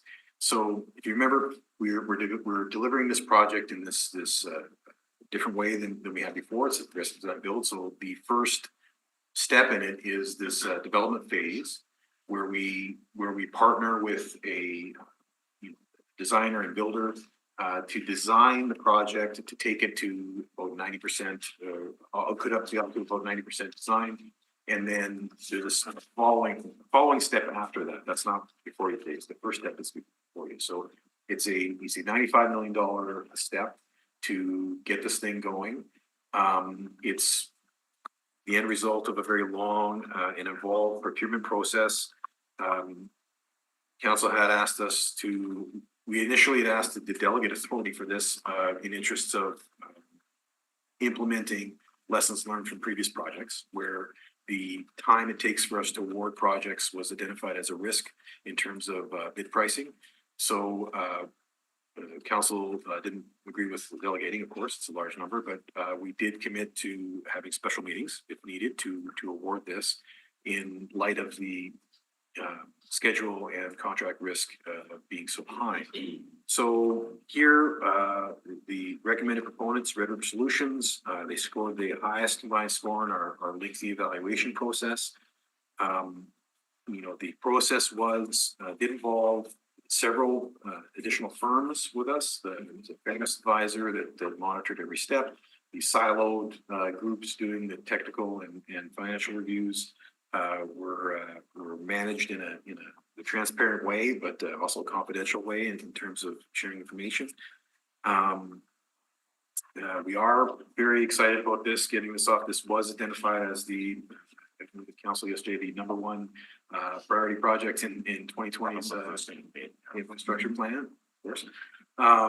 So yes, we're very excited to get this going, and if there's a chance to recommend not laying it over, we would very strongly recommend not laying it over at all. There are implications to the schedule, even if it's a short layover, in terms of the next steps in finalizing these agreements to get this done this summer. Also, the procurement process, we followed the city's procurement process, and I'm not sure the optics of laying it over or what the concerns are in effect, but that would be our high-level pitch. There's probably some other things you want to highlight about this, but this is a big milestone. It is a very, very big milestone, and like Tim said, it was a very thorough, very rigorous and monitored procurement process. Our timelines are already quite constrained, so we have a very aggressive schedule. Not just to get to get the entire biosolids facility constructed. Prior to running out of digester capacity, we've just brought our interim phosphorus online, which is going to eat up more capacity. Even short intervals are going to have an impact on how much we need to push schedule. The more we push it, the more risk we're having. So it really is, the sooner we can get going, it really does make a difference for us, for our partners, and for the success of this project. If there's any specific questions on the report, I'm happy to speak to it. Yeah, just in terms, because when we were looking at the award of contract for Centerport, we had a little bit more information on the bids and stuff and some numbers associated with that. How come we don't have it under this report? Am I missing, maybe I'm missing some pages? Yeah, in terms of the breakdowns. Yeah.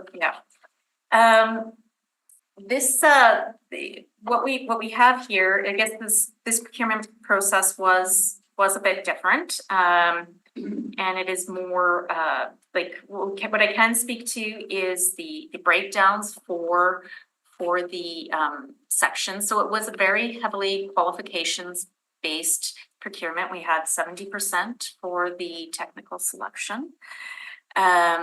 But the actual specifics on the scoring are not public. Okay, and can you just explain to us why they're not public?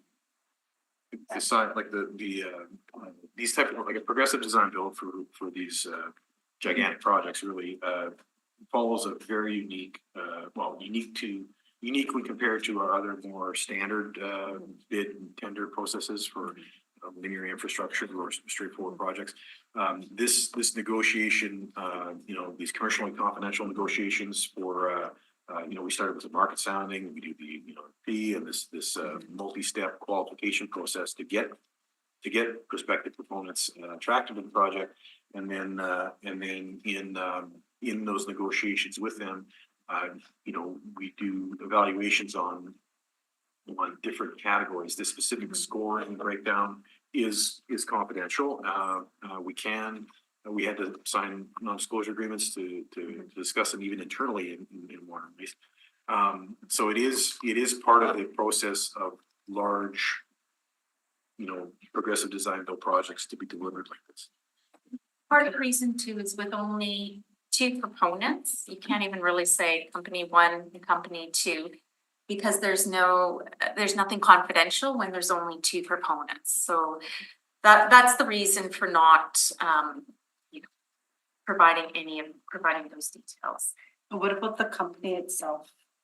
Have we worked with that company before? The company names? Yeah. Yeah, so we have provided that. We had 2 proponents. There was Red River Biosolids Solution, and that was a joint venture. There's Acon, Oscarenda, MW, sorry, I'm probably gonna get this wrong. I think MW Contractors, Hatch and Stantec, and then MWH, and then the other company was PCL, Graham, and I am sorry, those were the 2 big companies. I will get you the exact. Yeah. PCL Graham. The 2 joint ventures, it's Red River Oh, there it Biosolids is, that's right. Partners. It's on page 4, and then Graham Infrastructure LP and PCL Constructors Canada. So Red River Biosolids Partners has several partners in it. They are the MWH Constructors Canada and Oscarenda Contracting Canada, the Canadian subsidiary. And Acon Water Infrastructure, Acon, not ACOM. Yes. Unfortunately. Can you explain like what it says Red River will need to obtain a performance security, which they enter into a DBA. Can you explain that? I can get you something more technical, but performance security is usually just like the financial security that they will perform the contract. It's like an insurance, Insurance, certainty yeah. of like when you hire somebody for a job, they have to demonstrate that there's a financial. Kind of like being bonded? Yes. Yes, Yeah, basically, something like that. So if it's done something, if they don't go, you have confidence you can still get your job completed. Hey, The timeline for the 95 million project job, how long will it take? So right now, we expect to have the design phase complete in Q3 of 2025. So far, what a year. Year and a bit, yeah. Okay, and that's the design, but the 95 million is for which? For that, Just it's the for the design. first section, and that's a phase gate, Okay. right? So during that time, we're also, the team's going to be developing collaboratively with the, the preferred proponent. Okay. Or with the proponent, developing the design build agreement. So all the terms, the conditions, and then coming up with the cost. And we'll come back to committee for that. Yeah. So it's a phase gate. The way, basically, I learned something new today. The way, at a very. So they're designing it and then we'll come back and we'll do another tender for the actual building. Sort of, this phase, like we're partnering with these folks, it's almost a time and materials thing, that's how I can conceptualize it, that we're entering an agreement with, to have a designer and a builder on a time and materials basis to work with us to, Yeah. to design what and cost, what our biosolids facility will look like. At the end of next year, we'll have a fleshed out 90% design with their costing on it. And that's our chance, this phase gate, it means that we have an off ramp, right? It's like, we'll get that cost and say, okay, to build this, it's gonna be $700 million. Yeah. And we own that design at that stage. We can say, we're gonna take the design and we're gonna get somebody else to build it. Or more commonly in a progressive design build, you continue on and. with But that you could negotiated price. at that point, look at the picture and say, great, we're gonna put it out for tender. Or what's the, how does that work? Yeah, if things aren't working well, right? I mean, obviously, we're going into this with the idea that the relationship works, right? And you take it and you move forward to the next Well, phase. it's not so much just the relationship, it's the fact that a year from now, you may decide that putting it out for tender, you might get the project done cheaper. And that's the whole purpose, is that. We're still only going to be, it's not 100% design, we'll be at the 60 to 90% Okay. design, right? So what the intent of this initial collaborative phase is that it's going to give us an opportunity to get a much stronger confidence in what the final build cost is going to be. So we're working together with the design builder, as opposed to, if you take a design, like a typical Well, you can't put it out for tender unless you have a plan. right? 100% design, Yeah. right? So we would own the 60 to 90% design, and how we would proceed after that, we could look at it. But you're not going in with in an ideal world, right? You come up, we get the confidence in the number, we can now ask for, or let council know this is what it's going to cost to build, and we continue with the build. I should also just point out, just for context too, like this report before you isn't about the process per se, like the Yeah. process, council, we had a couple reports last year,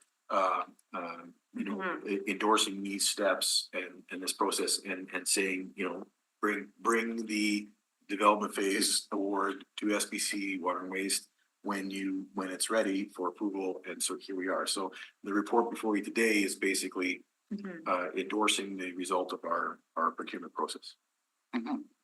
So, No, I'm good.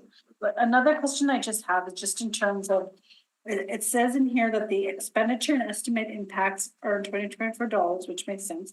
Contingency and external staff costs are excluded from the analysis. I can understand the staff cost. Well, that's for the new build, right? Which page? So On page 3, but is there no contingency funding? for the economic impact. Yeah, So the economic impact analysis focuses mostly on the construction side of things. And this is like, there is contingency in the project.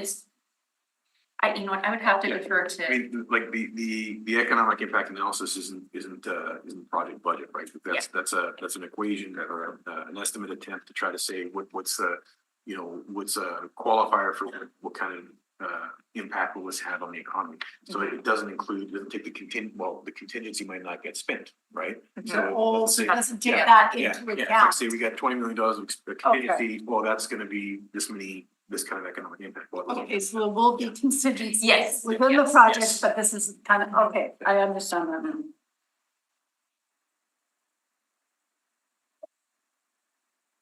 Yeah, thank you for the presentation, has a lot of, it is important, it is our number one capital priority, at least it was in December 2019. We know we gotta be done by 2030.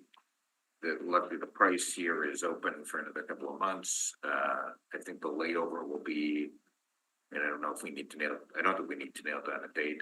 I gotta say, from my perspective, I mean, I feel like there are some people now, power in the provincial government, who are pretty critical of my actions the last time we did any sort of award for the biosolids, and a lot of people in the provincial government, maybe different people, have said, oh, that, you know, we should be putting money in and we should have a project labor agreement, and I would be fine with that. I understand what those are. Floodway had that, but you got, if you want that model, put in the money, basically. So time's getting short, but I thank you for the presentation, but I do want to give people a chance to appear in delegation to the extent that they can, because there are limits, as the clerk has pointed out, much can say in this. It's not really a tendering process, it's a request for proposal, but if people are gonna be pretty harshly critical of the elected people, then we'll give them the opportunity to deliver on what their position, but if you can't, then we are gonna have to make a decision on this fairly soon, to be blunt. So process wise, I don't mind waiting a couple of weeks, but I do mind waiting any more than that. Yeah, so what you're thinking, Councillor Mays, Mr. Chairperson, is that this would be dealt with by the council, the end of council in July. Oh, yeah. Yeah. Yeah, July before council, I mean, this doesn't have to go up, but I want this done before prorogue, which is like July 18th, so you don't want to play this out before July. If I may, we do have a bid validity date. It is for September, but we do still need to continue with our negotiations with our preferred proponent. So we are putting our timelines at risk if it gives us less time to work through some details. But we would have to approve it at EPC and council anyways. No, but this then- ends here. No, this ends here. Oh, this one ends here, Yeah. right? Okay. It does, it gives us less time to, it impacts the project schedule. It impacts the project schedule, impacts our license schedule, impacts, it would be, obviously we'll do whatever we're told, but it is very difficult, unanticipated roadblock. We'll have to suspend our work on it during this period, so. Let you know.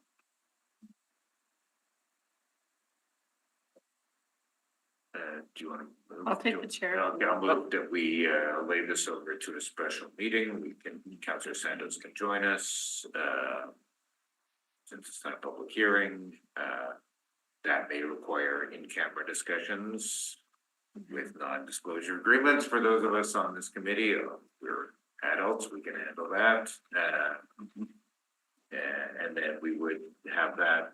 We don't need to nail down a date today and consent, but Sorry, we don't need to have the date state on record for, that's only for public hearings. Okay, but it will be before Yes, prorogue. we recommend, we could just say up to 30 days, but with the understanding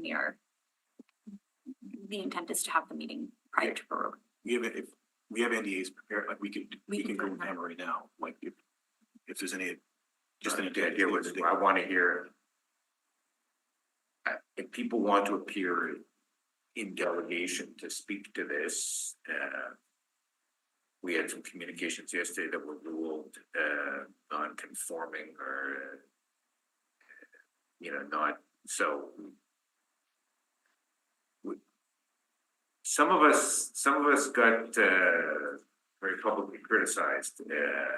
So we're gonna have an excess of process here rather than a deficit of process. So that's the choice. So Okay, so there's that's my motion. We'll lay it over Okay, Is motion? Before, we will have a meeting of this, special meeting of this. Okay, all those in favor? Aye. Okay, the motion's carried. Okay, on to go to check section of the thing. On to, thank you, Cynthia. Ms. Weave. On to number 7, public and private overview for garbage and recycling collection.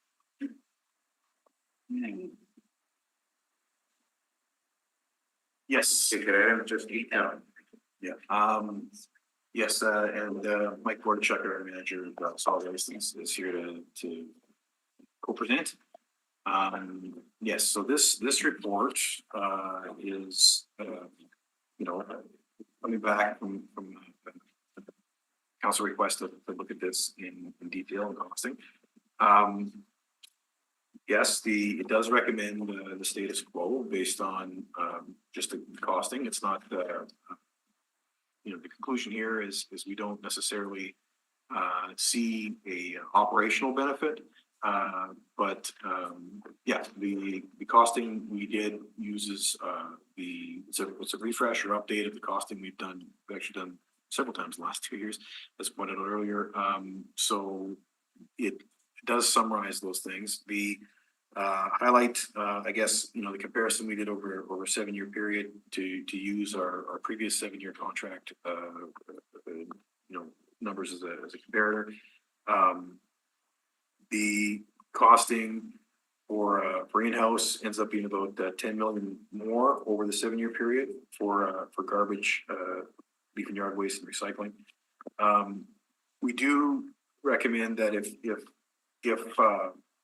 council wishes us to take this service in-house for this downtown collection zone, we do recommend not including recycling collection, just because the recycling collection contract service is kind of still indeterminate and likely to be taken over by MSM. So that came out of this too. So if we're just looking at garbage and leaf and yard waste, that's only about 8.5 million over the 7-year period.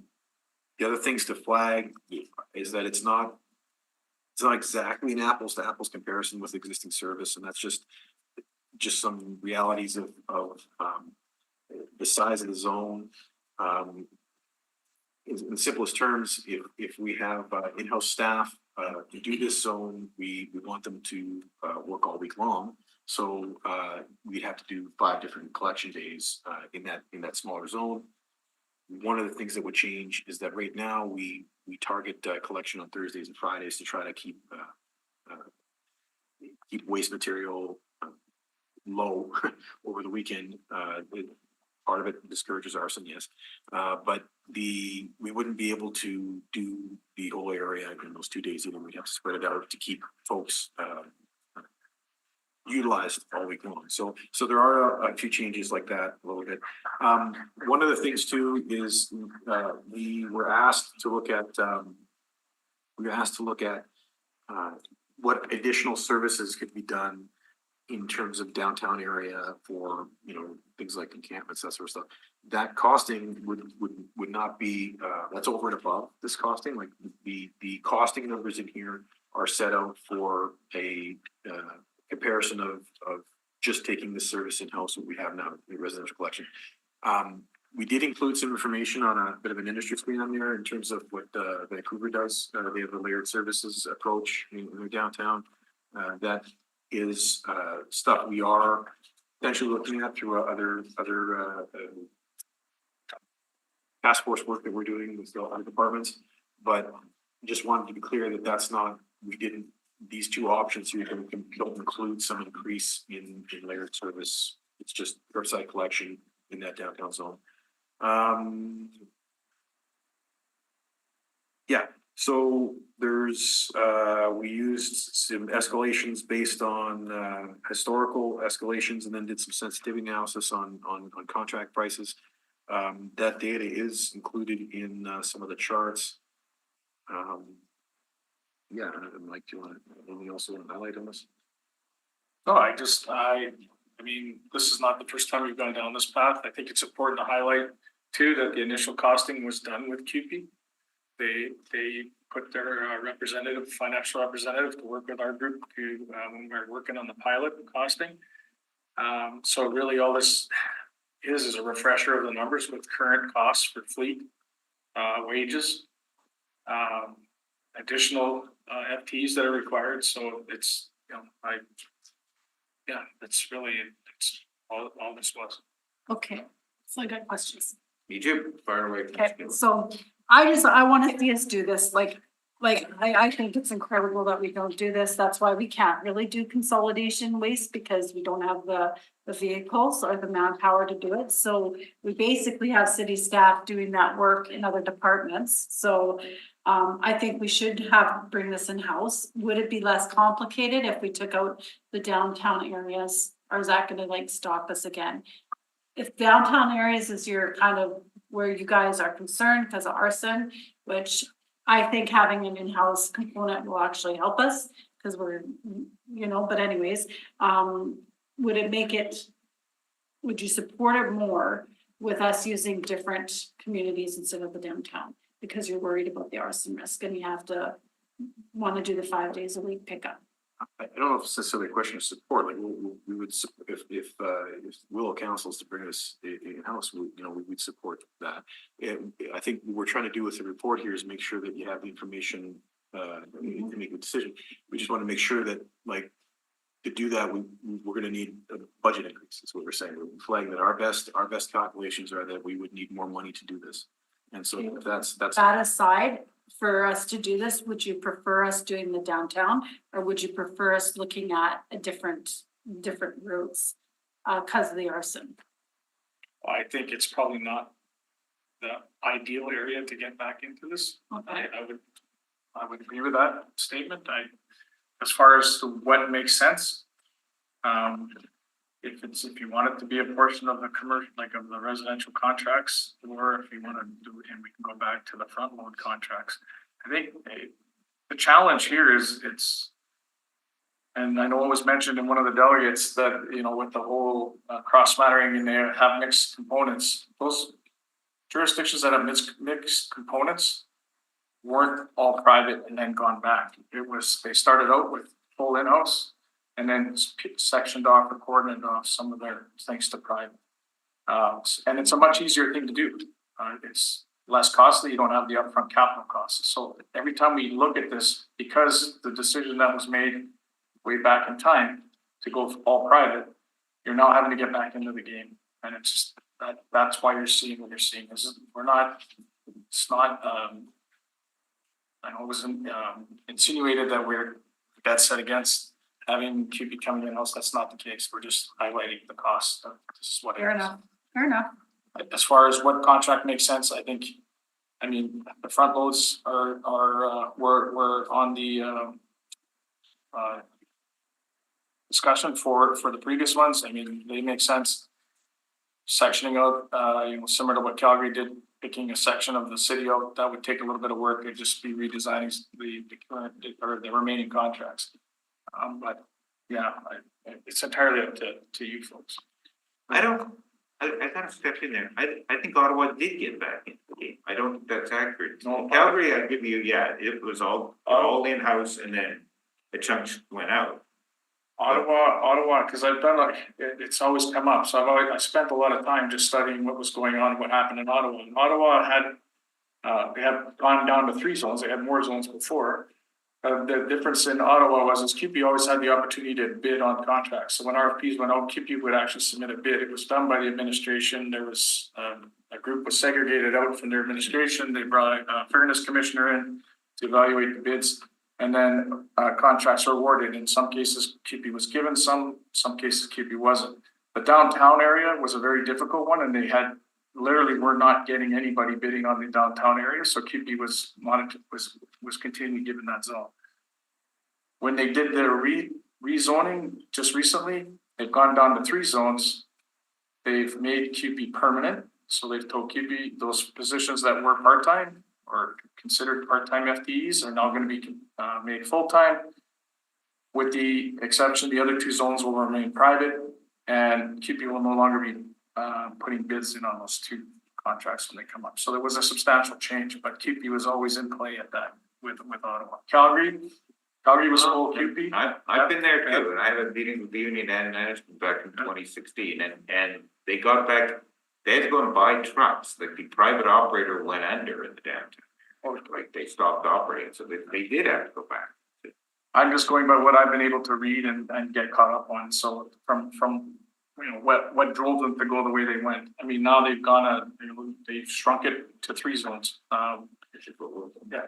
So The other thing, I know there's a lot, I mean, in our last November, our other related report on this, where we did an industry scan to list, like, there are many cities in Canada that are all private collection. It's not, many larger, York region of Durham. We had a table in that report, November 24th, 2023, to SBC. It is, there are a mix, it is true, there is a mix of collection models across Canada. But I know there was some comments about us being the only place that doesn't do this. That's not true. It's just not true. again, we were asked to put the numbers together. These are factual numbers, that wages today that we pay, burdens that we pay, or that we incur as a city with the employees, cost for equipment through fleet, fuel through fleet. Like, these are factual numbers. There's nothing underhanded going on here. This is just, we were asked to report on the cost difference, and that's what we've done. And based on those numbers, that's why the recommendation would be at this point. But this is just kind of looking at it from the lens, I guess, like, I'm trying to take the 2 reports here that we have kind of in front of us here today, the consolidation, which I know we do. Other unions do other work in the city, and we some councillors are looking at consolidation because it just makes more sense and more simpler, but we don't always have the equipment to do some of the work that we're needing, and even then, we're still paying for other services to come in and help with that, with some of the garbage around encampments and stuff like that, so. I guess this is what I'm kind of focusing on. I think that it would be a benefit for the city, and I don't necessarily believe that when we look at all the costs together, that it would be a substantial cost.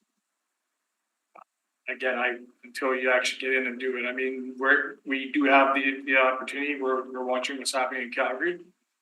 Calgary went the other way, and they're seeing a $1.2 million savings per year on that section.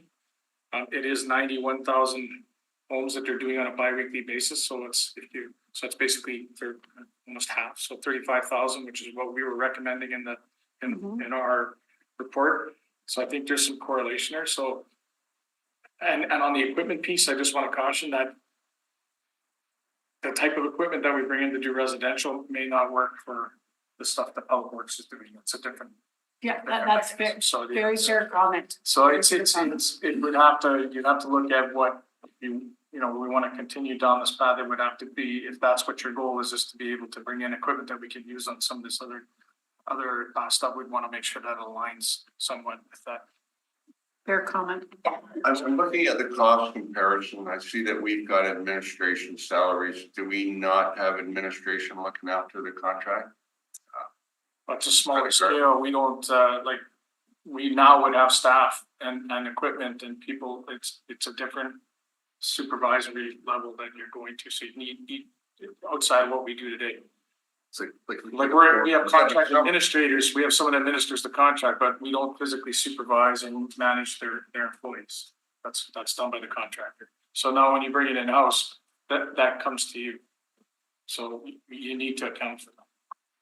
People's time and resources would be put towards that. So there has to be money put towards it. Yeah, I'm just saying that there should be probably some administration for covering the other part too for the contract. We can't be doing that for free. Here's the contract, and we'll see you in 4 years. We have inspectors, which ultimately are done to review work that's done by contractors, and we have a contract administrator that looks after doing the monthly payouts to the contractors minus their You know, so one thing about when you talk about accountability, because word was used today, we hold the contractors accountable for performance through liquidated damages, where we actually charge them or fine them for inefficiencies. Yeah. So that's what that individual does. The point I'm trying to make, would those inspectors not be listed here under administration and such? We're gonna add, and then, Or would they be extra? it would be, we'd have to add a couple in this, we would for sure. Different component, so. Yeah, we have other contracts, the contract administrators in solid waste are not just administrate, like there's other we would still have contracts to administer if we had an in-house, like. This is for the in-house downtown zone, right? So it's, I understand using, well, somebody's administering the contract now. And if we go in-house, they don't have to, right? Like, so that person, where's that administrative cost on this table, right, is what you're saying? But it's this comparison still assumes the rest of the city is being contracted, right? So We're still gonna have that. So, yeah, sorry. Okay. Yeah, I have a number of questions, which probably sort of surprise no one. Yeah, or just a number of observations here too. I mean, it is clearly gone from 25 million a year to 40 million a year over, but the 10-year arc in the thing. So that is not 2% a year. That is 6% a year. Now, the end 2 years there, or almost 2 years, are contract extension, which come at a cost, but we can foresee that might come at a cost if we continue to keep it all private. So this is so much like a Transit Plus thing where it's like, oh, if we bring it in-house, it's gonna cost us more. But if we keep contract there, it's gonna only increase 1 or 2 or 3% a year. And then you get there, and of course, the contracts are like 60% more expensive than they were the previous round 7 years before. So touche, like, yeah, very good, but I'm gonna call it out because it's the same thing again. Like the history is not a 2% increase per year by keeping it private. It just isn't. Like, it just isn't. It's gone from 25 million public record to 40 million a year. $15 million, 60%. Second observation is what I had in the original motion. I try and consolidate for Transit Plus private operations. No, Councillor Mays isn't concerned about the little guy, is one of the things. Okay, smaller is cheaper then, that's what we said on Transit Plus. Don't want too few zones, don't want to consolidate too much, so fine, we'll have 2 private zones and 1 public here. We'll save money that way apparently, because the smaller is cheaper, so maybe we'll get additional bidders other than Miller and GFL. Not to criticize them, certainly don't get nearly the number of complaints we used to. But that's the math that seemed to apply in Transit Plus, so I'm going to point that out. That was the public service saying, no, we don't, none of this economies of scale stuff over here in the public sector. The smaller the zone, we'll get a better price. So that's, why did I belabor that point when we debated Transit Plus? Because I knew this was coming. And Mr. Gorczyk, to his credit, has already said, look, the living wage stuff, the actual wage difference here isn't going to be that much, especially if we actually do the living wage. It's the burden stuff, it's the pension, the benefits, give you that. Some cities have it all in-house, some cities contract, some are all of it out. It's, yeah, one could argue, what do we mean by the phrase keeping up with other cities?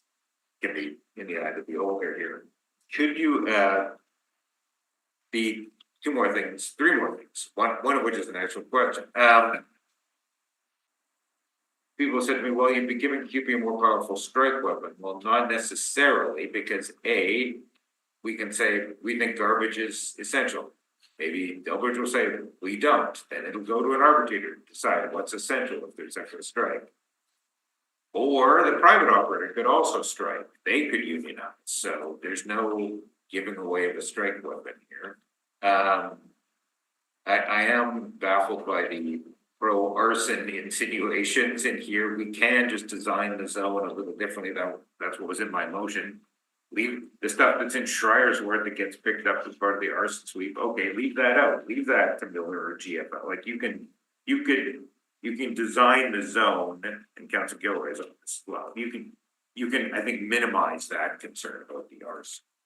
But Mike, can you give me, you had a Calgary number there that's different than the 580,000 savings that's in the report that we got in November. So you're saying, no, the Calgary savings are more. No, the Calgary savings, the first initial one that came out was based on 8 months. There's another report coming out in summer. They could only, because it's not public, they just basically said they're actually going the same as the previous report. At roughly $100,000 a month savings, so 100,000 times 12, it's 1.2 million. And is that garbage and recycling? Just garbage bi-weekly, 91,000 residents. So if you bi-weekly, that would be the same as us doing 35,000 weekly. Well, a little less than 35,000. 91,000 houses. Single family dwelling houses. Okay, so it's not people, but. No, houses. Okay. So I mean, it's relatively close in comparison on that side. Okay, but the figure you're giving us here, the over a 7-year time frame, this does seem to be substantially It's greater for us to bring in-house than what's being saved in Calgary, but the number here, though, the 55 million compared to 45 million for 7 years, that's garbage and recycle? Presumably, because we're talking that 40 was- million a year of garbage and recycle. yes. Yeah, okay, on the table on page 6. The executive summary, but yeah, same thing, page 7. And just on the zones, so when we were creating the zone, the initial zone was actually there in the contracts that had gone out. Well, and what we're seeing there is that the arson zones are, like, that zone is actually, sadly, it's been spreading, like it is growing outwards. So there was some thought given into where we're seeing some of that activity, and that's why the zones were expanded the way they were, because we wanted to address the zones that we were asked to. But if it made sense because we were seeing some of that activity, we included it. So it's in there for not. It's for a reason that we added it in. To not think there wouldn't be a risk or an increased risk. I'm not saying that it will happen. It's just the likelihood of you have material sitting there for a week versus where today it's collected Thursdays and Fridays. There is that heightened opportunity. So that's really what we were saying in the report. Again, it goes back to, is that the ideal zone to maybe do this in? Maybe not. But the original motion says Daniel Mac, Winarski, Point Douglas, and West Broadway. Your study includes Elmwood, East K, and North Kildonan. Because we were seeing some, even though it wasn't identified as an area that we were asked to look at, we, again, like I said, we were looking at some of the areas that we're seeing that were within that zone that we're seeing that arson happen. Yes, my point exactly. We say study this zone and we leave some of the arson stuff out so that the private contractors can do it. So you avoid this very thing saying, well, you put all the arson in and you're gonna have to pick that out Monday through Friday. No, you could do the Elmwood, East Kildonan, and North Kildonan bits.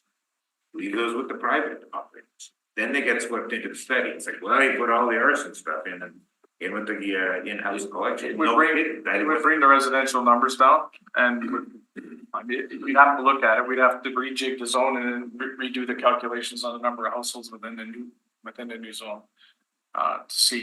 To have that main center part of it being your downtown core, I think that risk is always going to be there. So I just have a problem with expanding it to include all of the areas that are having fires and stuff. Isn't that not against what we're trying to do? We're just trying to do a little bit of in-house. Are we supposed to pick all the high risk areas and only consider We that? asked them to do that. No, we didn't. No, he's right. The motion doesn't Oh, we say did. Elmwood, East Kildonan, and North Kildonan. You've added that into the study. So no, we didn't put all the arson zones into the original. well, it's Elmwood, East Kildonan is part of that. of the new zone, but yes, there, it is, because it borders on that zone, it literally, like, the street runs through it, so like in some segments, I'm not having the map in front of me, but in some cases, if you were to not do that, you'd have like a zigzag, the main street goes right through that area. It made sense to add in that small section of housing in that area because it is identified as at risk zone. Okay, so just the way, this is kind of, it's getting all confusing. Would it be difficult if we wanted to move forward, if we put a motion forward today, would it be difficult for you to just pick a different area? That, because I mean, I hear what you're saying, that it might be too complicated with the arson zones, which, you know, how hard is it for you to pick a different area? I would recommend, if we're gonna bring it back in-house, that we go back to looking at the front load contracts. We have 3 contracts, 3 different contracts. That's what we were. And if we're gonna do that, I mean, the equipment might be a better fit for some of the other activities that we could incorporate into it, but that would be where I would go. So I would have to go and look at the next contract, I think is in 27. I'd have to confirm that and to what section of the city, and then go back to doing that. And then we could look at it, bring it back. Definitely you're gonna have to go through the whole costing mechanism again, dependent on what it is, but and go through the numbers. But that would be my recommendation. That's why I lived through that. That was 20. Okay, well, I And it's timing, and a lot of it, it's timing on the residential piece too. So it's like, so in these arson areas, if we had our own service, perhaps on the east end or west end or south end or something, and then we had some arson areas downtown, we can't go there and clean it up with our own trucks then. Cause that's all contracted out. it's outside of the contract. It's outside. The existing contract would have parameters of what they're there to do. So we would have to get them to go and clean up those areas. But I'm suggesting to you, if you brought in-house into a front load contract, that staff and equipment could be used for some encampment cleanups or things outside of the current contract, residential collection contract. It's no different than today, like actually Public Works, interestingly enough, it was city forces that were doing that work from streets that would do that on the one-off, and they are one-offs, they're not everyday occurrences. I mean, it seems like it sometimes, but even because of their work they're doing with streets, so they've contracted a lot of that work out now too. So they just don't have the manpower and people to do it. So so to answer your question, yes, if those front load, that if it was an in-house QP like doing that work, they could be brought into to do work inside for an encampment cleanup or whatever, using that equipment and that staff. Provided if it's not, maybe at overtime, if it's on a day or over and outside of their regular duties, but at the end it could be done. To answer your question. Mm-hmm. No, we can't do it now because we don't have any equipment. Well, it's again, like we do when it's available for the encampment cleanups, that's Public Works does that today. But and that, again, when you look at that can entail skid steers, dump trucks. It varies on what material that we're trying to collect. So. Okay. I mean, I'm happy to hand the chair to Councilor Gill. Sure. Here. Okay, I'm gonna move not to accept the recommendations. I'm gonna move that we stay with paragraph number 1 from the original recommendation, and then where if you could read out the proposed language for paragraph 2 and paragraph 3. Sure. So you don't want to read recommendation 1? I'm not sure if that was. I think it's the same. What do you have? Winnipeg Public Service implement in Fair. Sure, okay, so that the Winnipeg Public Service implement an in-house zone consisting of approximately 1/5 of the city, focus in on the downtown area with boundaries aligned to minimize the impact on collection areas with arson concerns where garbage and recycling is to be collected by City of Winnipeg staff. Recommendation 2, that the Winnipeg Public Service be directed to consult with QP regarding shift scheduling and whether a change in scheduling could enhance in-house delivery of service. Can you give me number 1 again? that the Winnipeg Public Service implement an in-house zone consisting of approximately 1/5 of the city, focused on the downtown area with boundaries aligned to minimize the impact on collection areas with arson concerns, where garbage and recycling is to be collected by City of Winnipeg staff. Could be just garbage. Okay. Garbage is to be collected by City of Winnipeg staff. Okay. Okay, so rationale is something we've dealt with already here. We dealt with, I sat in this building in 2012 and listened to people, Lee McLeod and others complain about, well, it would be cheaper if you brought it in-house. Dan Vandell and Jenny Gervasi and others had to say, we just signed a deal with Emterra, you're too late. So then we go to 2016 and I'm chairing the committee now and we have the proposal to go to 2 zones and 2 cutters. QP shows up, we say, you're too late again. But a month later, we say, we'll do the bulky in-house. Then that morphs into, no, it'd be better if it's a pilot project, you do some of the multifamily in-house, not the bulky. Then contract after contract goes by and we can't sort out, then there's an arbitration about whether something should go to arbitration. It was unbelievable. Anyway, in the end, a settlement was arrived at and there was never any pilot project done. So I don't really know if there were trucks purchased and sold. I don't really know. That's one version of how things played out. So here we are. This was the entire intent of that study that came back in November was next time we're gonna do it right. We're not gonna say to them, you're too late. We're gonna have the numbers up in advance. So clearly Ottawa does a mix, Calgary does a mix. The savings in Calgary would seem to be, I mean, it just doesn't, even with the new numbers we got today, it still doesn't add up. Like, why would it be so much cheaper? Why is it gonna save us so much more to contract out here than it did in Calgary? It really doesn't line up, although you've got the mix of the garbage versus garbage and recycling. I appreciate that. So, we are in an uncertain period here with recycling and we don't know when we're gonna start composting. So I kind of like the island of certainty and the sea of uncertainty here, that we can at least say, look, we know we're gonna do this zone in-house. We know that we're not too late. We've got contract extensions that won't run out until Jan 31 of 27. So we are gonna have to go to market at some point, probably late 25.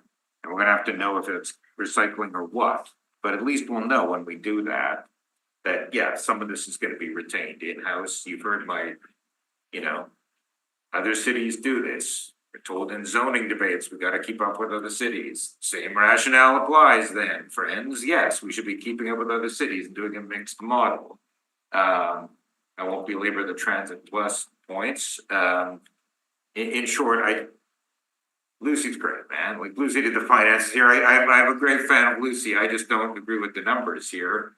And yeah, it might cost us a bit more. It probably will cost us a bit more, but I think it's worth it as a control. So you have some that's in-house and some that's not.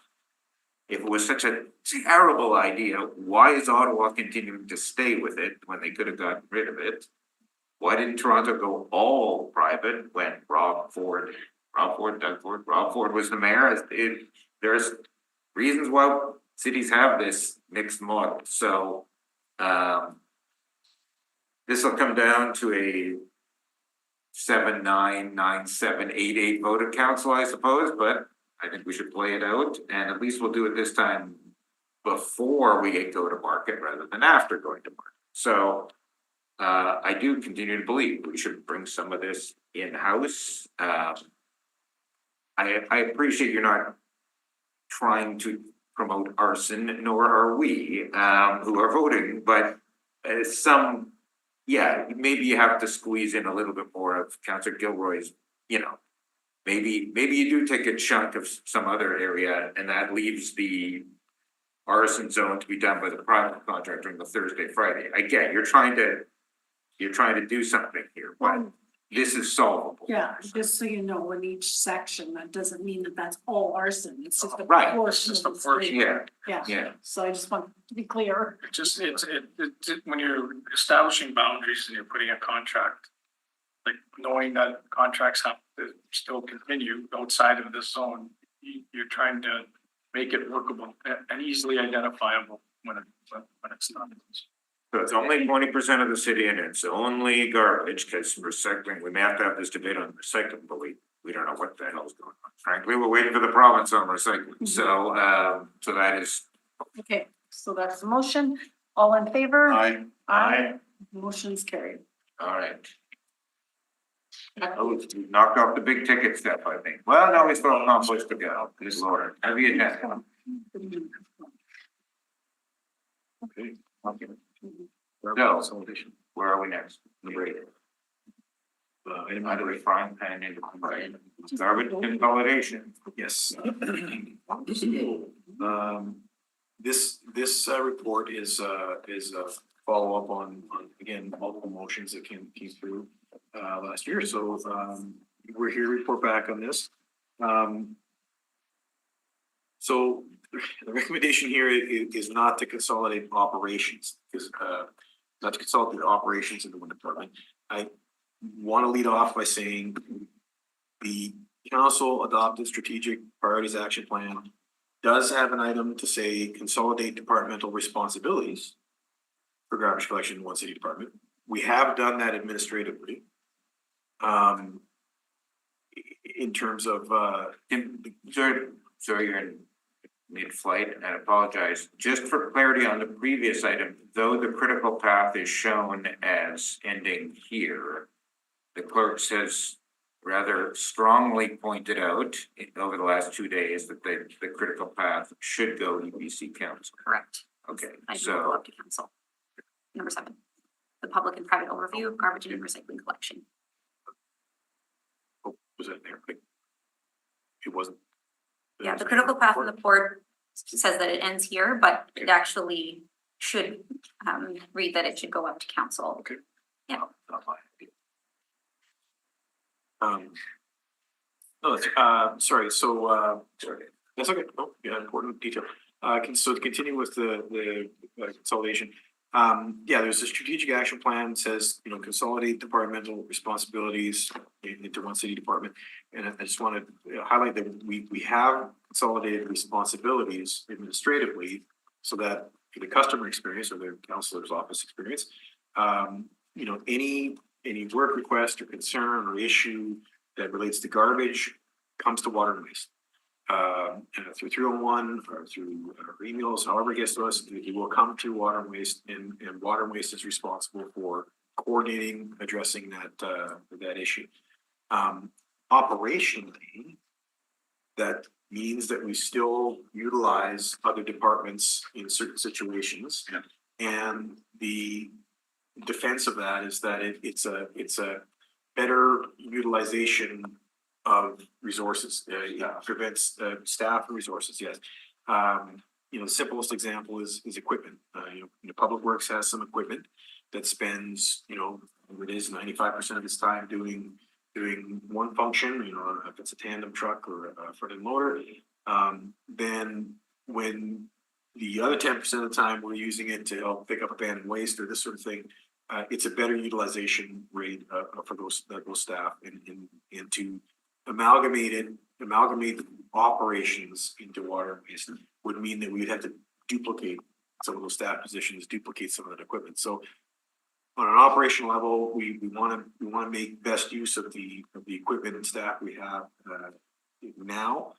Administratively, we want to consolidate responsibility in water and waste so that anything garbage comes through us. So, we'll try to argue that we have met the strategic action plan by consolidating responsibilities, but I just want to be sure that that's clear that this could be seen as going against that strategic priorities action plan priority if we're looking strictly at operations. The report has some information in there. Tried to explain where we're at in terms of calls and how the metrics that we measure, how we evaluate how it's going just from those metrics, which doesn't, obviously is not capturing the concerns that are being brought to council's office, but the idea here is that we feel like we've made, by utilizing these resources this way and the staff this way, we feel like we've made progress, statistically anyway. And I really want to highlight that one of the major problems, like abandoned waste or debris, we do have something we feel is a big lever to pull. We do have something we feel we can do to help really increase or decrease, I guess, calls and instances of this. And that's our proactive sweeps, where we do neighborhood cleanups, this sort of thing. And council has already approved in the 2024, 2027 multi-year budget, approved a substantial increase in our contract hours to do that. Essentially doubling our ability, or doubling our budget to do this. And so if you look at the charts on, well, it's kind of a combined chart. I was trying to get fancy here, but the chart on the top of page 11 is trying to show the calls we get for abandoned bulky waste is the blue line there. It's decreasing, and you can see it's likely related to the contract hours we spend. That's the green line, and you can see the last 2024, 5, 6, 7.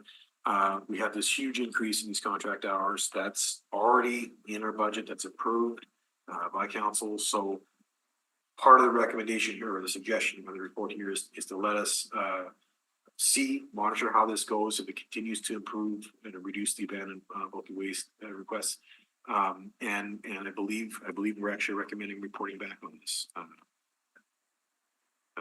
next year, right? 360 days. Yeah, give us a year. Part of that increase in those hours allows us to do year-round sweeps. In the past, we really focused on summertime, but now with this additional resourcing, we could do it. We're trying to do year-round, so we want to get a year into this and see how we're doing, and we can report back on how this is progressing. But that's basically the report in a nutshell. So I do have kind of questions around this one. Just in terms, like, part of the issue is that our garbage cans are full on the streets. That's Public Works. Our garbage cans are full in the parks. That's Parks. So when people are reporting through 3-in-1, and then also too, their relevant budgets now are impacted. So when people pay a fee for their garbage, right? Like, to collect their garbage, they know that's going for garbage collection or whatever, right? So now we're trying to find the funding to make sure we clean our parks. So, when we could be having it, people would understand. I'm paying for my garbage. It's coming, it has a different budget line than my necessarily all my taxes, right? But then I'm getting a clean city. So I guess one question from you is, do other cities have more of a consolidation? Are they jumbled up like we have it? Actually, if you want to go back to the previous report, we highlighted what happens in Vancouver, and it is a bit of a mixed model. What they've done though is they've just created a budgetary kind of reserve where they draw from to enhance their services in the areas like downtown, extra sweeps, doing needle sweeps. A budgetary reserve from their waste I'm department? not sure where the money comes from. They put it into their budgets, and it's a reserve that I'd have to get the proper name for it. We referenced it in a report, the previous report. Which one? In the in-house collection report. Okay. Yeah. Good. And it is a good example of what you could actually do. Because anytime you try and add work, and that's where Parks has a budget to collect garbage. Right. But when you have to increase it or you have to do any kind of extra work in there, it's unbudgeted, and then that's where you run into issues or concerns. And that's one reason why they don't do recycling in the parks. Like, it's just a whole, so I'm just trying to figure out what the best route is for Winnipeg, but so there is an opportunity maybe if we were to budget it and a reserve and it filters to their. Because even your encampment cleanups are unbudgeted. Right, exactly. They draw that money, and I don't know the name of where it actually comes from, but they actually have a thing set aside where they have funds in there that through the budget process that they draw from to pay for these extra things because it's outside the budget. So so when we talk about enhancing services, like, and it speaks to that, in the previous report, but it's, that is an opportunity but again, we need to create a mechanism that. Would allow for that. So, I mean, one of the ways we were able to do it this time around is, as Tim alluded to, and I think it's gonna have a good, an immediate impact, is expanding the bulky sweep, to year round. Typically, since I've been here, we've always done it from April till November, then nothing happens between November and spring. So snow melts, but I mean, that's part of the thought here is that when the snow melts, that material's accumulated, snow melts, and then you're left looking at what you're looking at. Now, by being able to get in there, and we're not gonna do it as frequently through the winter, it'll be less frequent, but it'll be through the winter now where we're gonna continually be collecting that loose material. So you should see less of that unsightly mess in the springtime. Okay, That's so, just one thing one that we've thing. done. So when people ask us, okay, so we're gonna go with your recommendations here, we're not gonna consolidate, but what are the improvements that you made? That's one improvement. What other? So by coordinating the calls that come in with garbage through 301 or waste in general, they come to us so we can triage them. What you're running into in some cases is, depending where it is, if it's on private property, we're not allowed to go on private property to collect garbage. Yeah. We have to bring in bylaw. So then you get well, that's not my department, we're gonna transfer it, we'll get you to the right department. So by sending it to us first, we do that. We know where it needs to go. Our inspectors will go out, they'll look at it, they'll assess it. We'll send the email off to the correct department. So therefore, we're deleting the amount of time it's taking to get these things resolved. Still gonna have a time gap as to when that initial call comes in, because there still has to be the assessment done. But it's gonna be a little less frustrating for counselors or for residents when they call in. They're not gonna get passed around. And we're starting to see some of those impacts. Furby Street's a prime example. That's one of the first ones that came through to us that normally we wouldn't get involved in right away, but we got involved right away. Major difference. But it allows us to coordinate properly with what we already have in place. And I think what we have in place is pretty good, actually, in the sense that you can be able to efficiently use your equipment and your resources. Where I thought, or where I identified as a lack was in the coordination of it. So, and that's basically what we've tried to do here, and what Tim's alluded to is that we've kind of brought that in-house to streamline that coordination. You might want to explain for people that don't know. So if I understand this correctly, you'll be in charge, or your department will be in charge, instead of it being Public Works and Public Works saying, no, that parks. And that could happen, yeah. But if we send it to you, then you guys would make sure that doesn't happen. It'll get assessed and dealt with and directed to the correct people to get it done. And we made the change to 301 as well. Like, so if your customers are calling about this garbage related, it's coming to us first. And then you guys will figure out the proper path, and then we won't get the runaround. And it is work in progress. I mean, in 311, we still get the odd one that doesn't go where it's supposed to go, but I mean, it's gonna take time to get into that mindset. Yeah. But we've seen some early hits, like Furby was one. There's been a few more, sure, I think we had one else, but it'll help streamline some of that frustration and I know it was from a lot of it's from councils, because they would go directly to the person they thought was responsible, only to get told, well, that's not us, that's Public Works, or Literally, that's all a shopping cart is in the middle of the road. yeah. Right? So- Shopping cart is in the middle of the road full, and it's like nobody else can touch it but Public Works. Like it does drive us all batty. So I appreciate you trying to figure out some of these things and simplifying them for us, and I just want to say, what we're seeing at Furby is amazing, and I want to thank you. That extra pickup is huge. And making a difference, and so appreciate that, even though the owner should be paying for that. That's another story altogether, but I appreciate that work for doing there. So that's really in a nutshell what we're suggesting is just it's more coordination versus consolidation, and making sure that we're coordinating it properly up front. So I can move this Okay. forward. All right, moved by Councilor, so Was there board service Yeah. recommendation? Okay.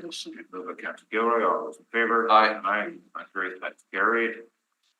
Let's keep pressing through people. Yeah. Okay. Try that. There are a couple easy ones coming, maybe one, but maybe it is. I don't know, number 9, commercial waste pickup and retrieval. So this was a request to look at restricting or changing the bylaw to target or to prohibit garbage collection after hours or night in the city. I mean, there's an existing, noise clause that limits how long and how loud something can be, but this was a specific ask to go back and look at, amending the bylaw specifically for garbage bin collection. So we did look into it. Our short story recommendation is we don't proceed with this. We foresee there'd be some challenges with it. We would impact a lot of commercial operations and some traffic concerns in some congested areas. Mike, if you want to overview this, it's a very short report, but that's Yeah, it would create some, the reason they're done during those timeframes is basically A, for accessibility in some of the areas, because most of them are in the inner city or in mature neighborhoods where it's tight. So when you're dealing with high traffic volume times or pedestrian volume times to send trucks in those areas, it's a safety concern, public safety concern, and so, which is why some of these private contractors go in when they go in. Aside from waste collection, you have food distribution. I feel for the residents that back onto the Sobeys and the superstores because they receive their freight in those same timeframes. They got backup. It's a safety it's mandatory. It's federal regulation. They got these backup beepers that beep as the truck's backing into position into the loading dock. I mean, there's always going to be something that could potentially be a noise irritant, I guess, for lack of a better term. But in this situation, yeah, and the amount of complaints that we've received on this, I think 2 in my 5 years I've been here. One is a repetitive one, and the banging of the bin is actually a safety protocol that was brought in light of some of the situations that we've been running into. And this is not just here in Winnipeg. I just met with BFL recently, and they in the West and in Vancouver, like one a day. Yeah. They're having one a day where they actually, because they bang the cart, all of a sudden the lid pops up and somebody. one a day. Yeah, one per day. Yeah. So it is important. It's an important step that was added.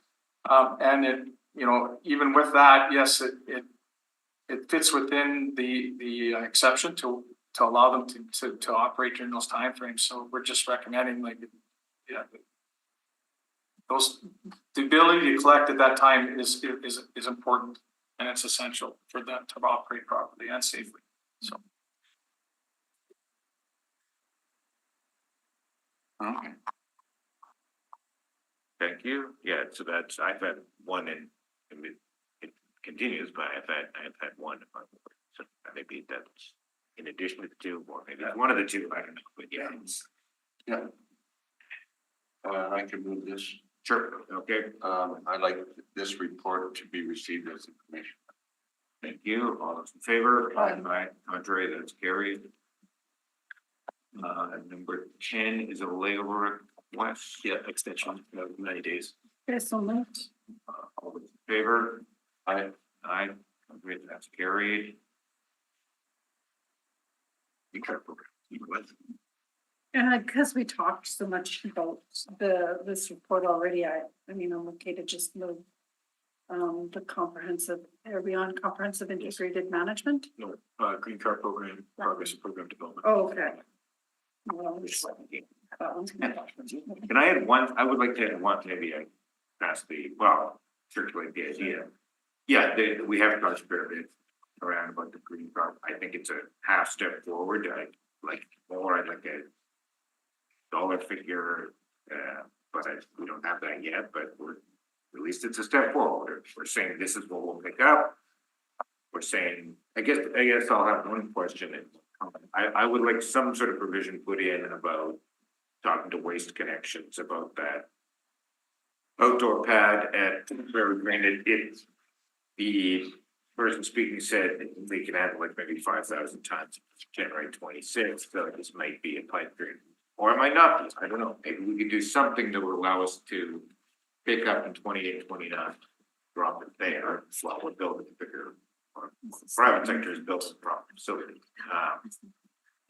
That's why I'm confused, okay. Mike, can you clarify the number keeps changing, can you clarify the move to bi-weekly garbage pickup? I mean, it would be hard if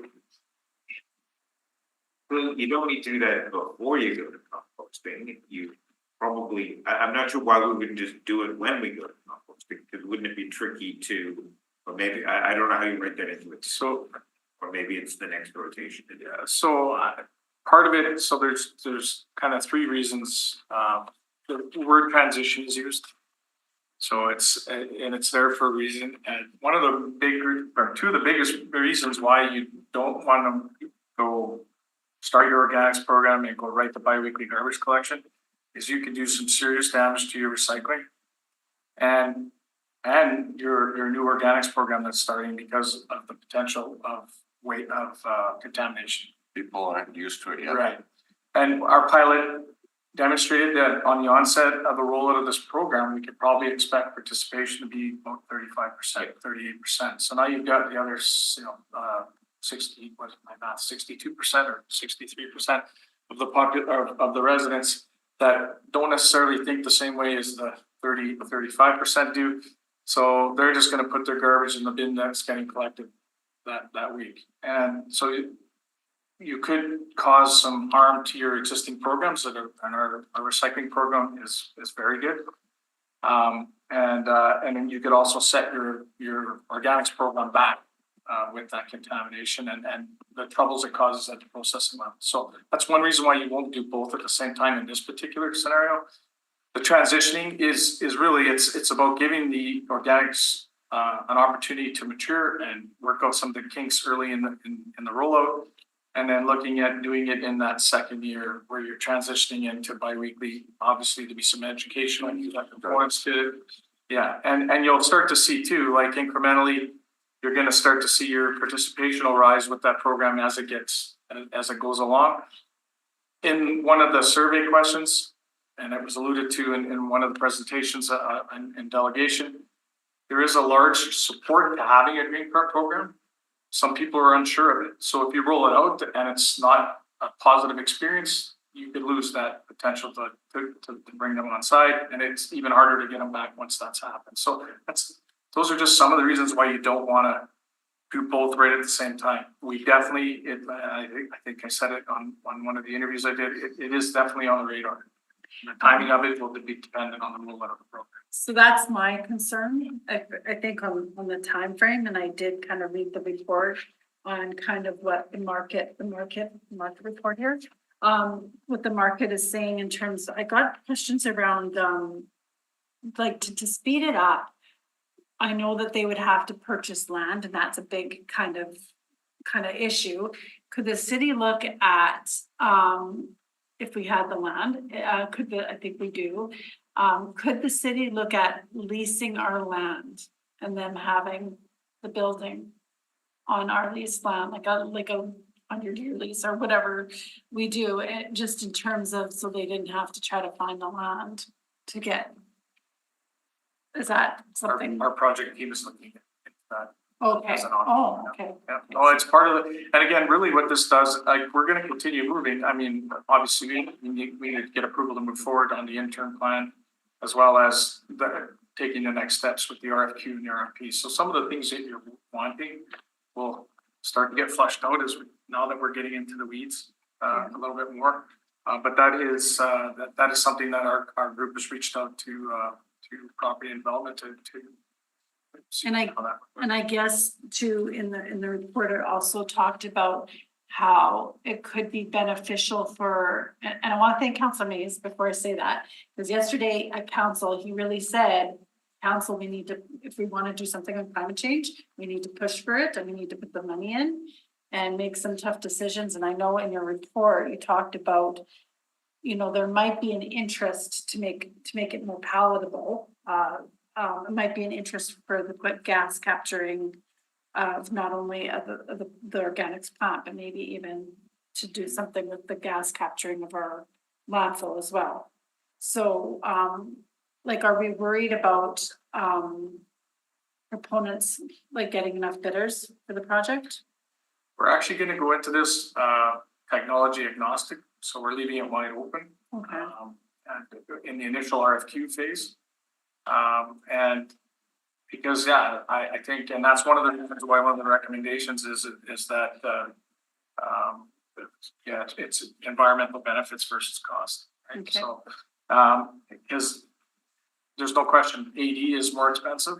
Yeah. But there are some other things that we're also working on outside of this, like GHG and the carbon credit market and those things that could help offset some of that increased cost, but it's a little early to flush that stuff out.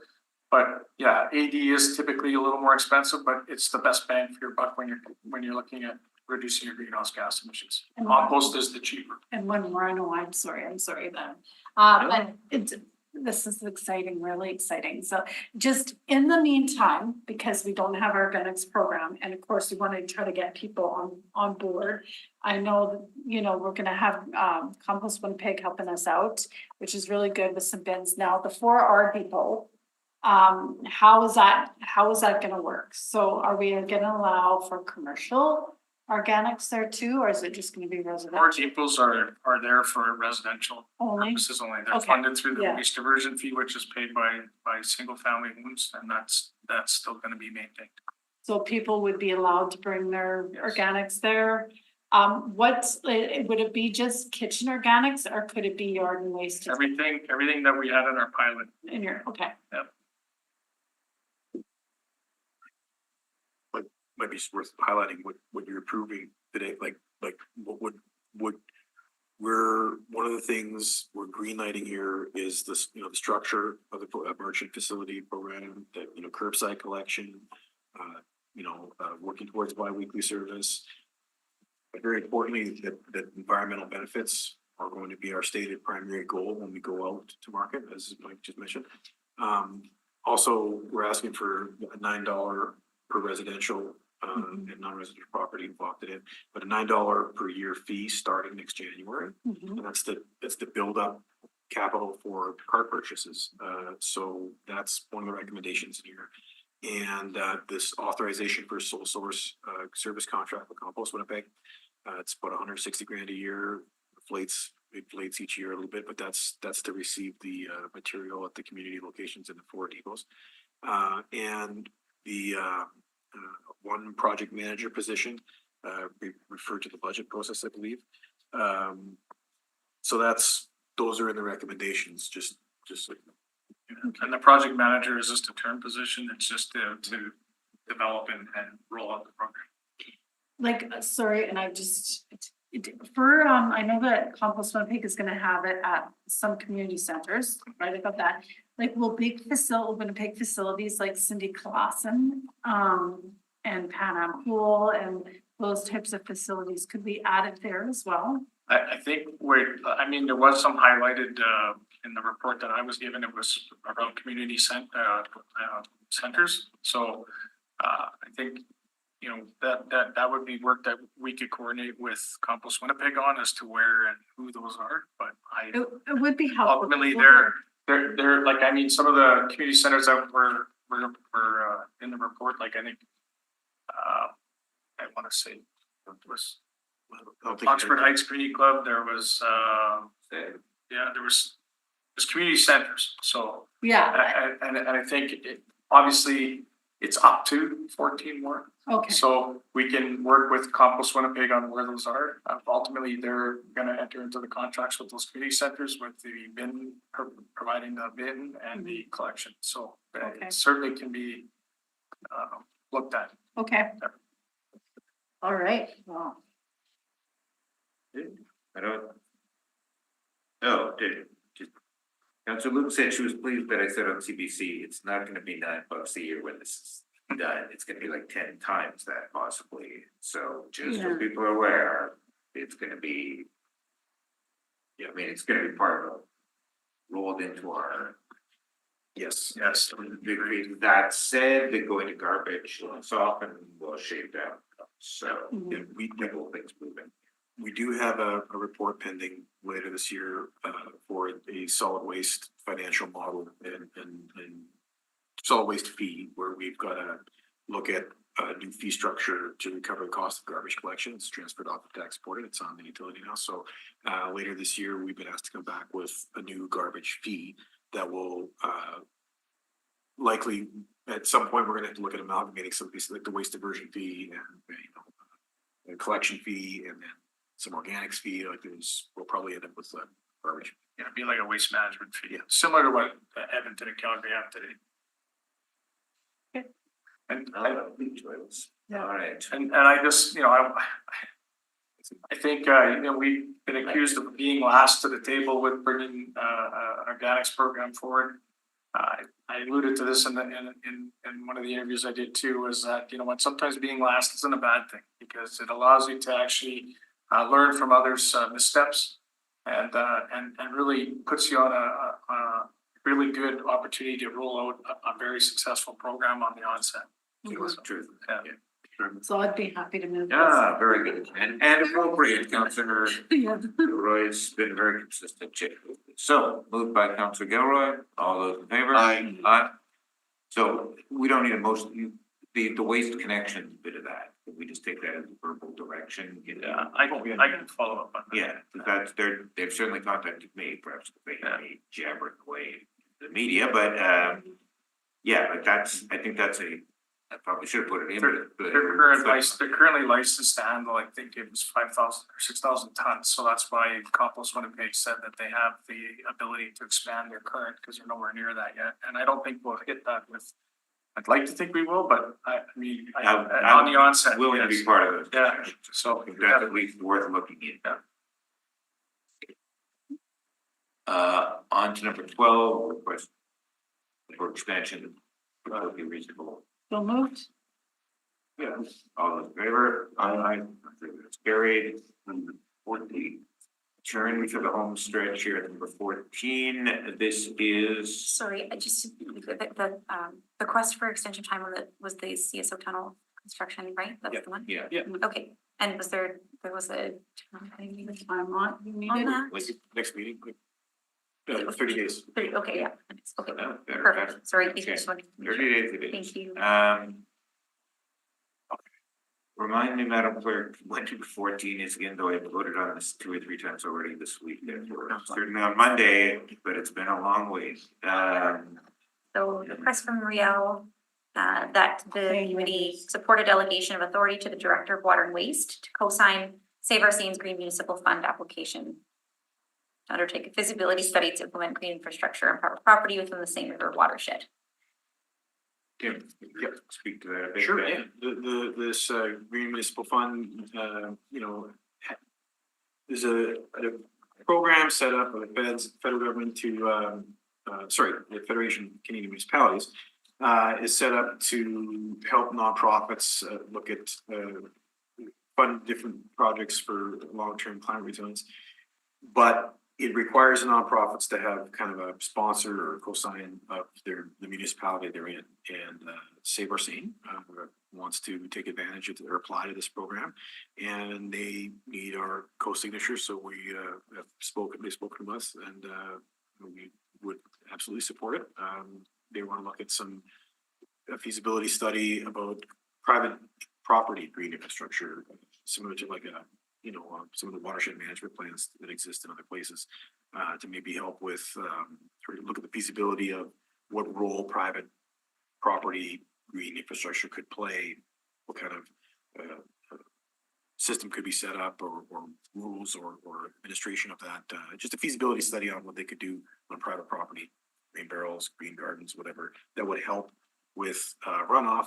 We have a vested interest in that in terms of the city is looking at the, the CSO district, upgrades on a kind of a strategic level, larger green infrastructure. This will be more focused on, private properties. We think it's a good fit. Yeah, Trudeau, the Sabres has been very interested in, they know that Mission District CSO work's coming in 10% of that budget. 160 million, 10% in Mission. In the neighborhood of 160 million, and 10% of that would be green infrastructure, and Sabres has been getting us in front of that, which is great. So to see this, why don't I hand the chair to Councilor Gilroy on with this? Sure. So move. Okay, all in favor? Aye. Motion's carried. Can we before, I don't know, I'm reading the Free Press and they're saying how there's a federal grant announced yesterday, federal provincial, $11 million to green tech grants in the city of Winnipeg. Is fire station will use its money to install geothermal heating and cooling. Be nice if we knew about these things, we at the Environment Committee. Not your department though, right? I mean, fire stations. Yeah, I'd have to get back to him. Perhaps, Madam Clerk, you'll be gone. What do you do? You'll be on leave. Yeah, perhaps we can ask someone in this 10,000 person operation to update us then about what that means, since we are the environment. So new business item for like a report back on this Yes. matter? Yeah. Yes. Okay. I mean, it's good, geothermal, yay, we're supposed to be trying to do this, so maybe it's going to property, maybe also accept, let's check on that. But Boston, too, we have a climate change group that's looking at these things, so they should be having, I think, a say on what we're applying for, because they all compete against each other for these dollars, right? So we're back in 30 days to this committee, so you can just turn meeting on the geothermal grant. Are you with us? I will not. Oh, well, No. we wish you well on your leave. so- Yeah. We'll just, And- someone just move a motion for that new business item. Okay, I'll move motion to suspend the rules I have. Thank you. The business item, All in favor? Aye. Motion's carried. Thank you. then And we I'll- need another motion, surely not, to have that. Sure, we'll just move the motion on the report back in 30 days on the Okay, verbal report back on the geothermal grant from the public service. Okay, all in favor? Aye. Motion's carried. All done. Okay, That's that good was a journey. very full agenda. Yeah. Folks, good job by everybody. Yeah, Uh, thanks.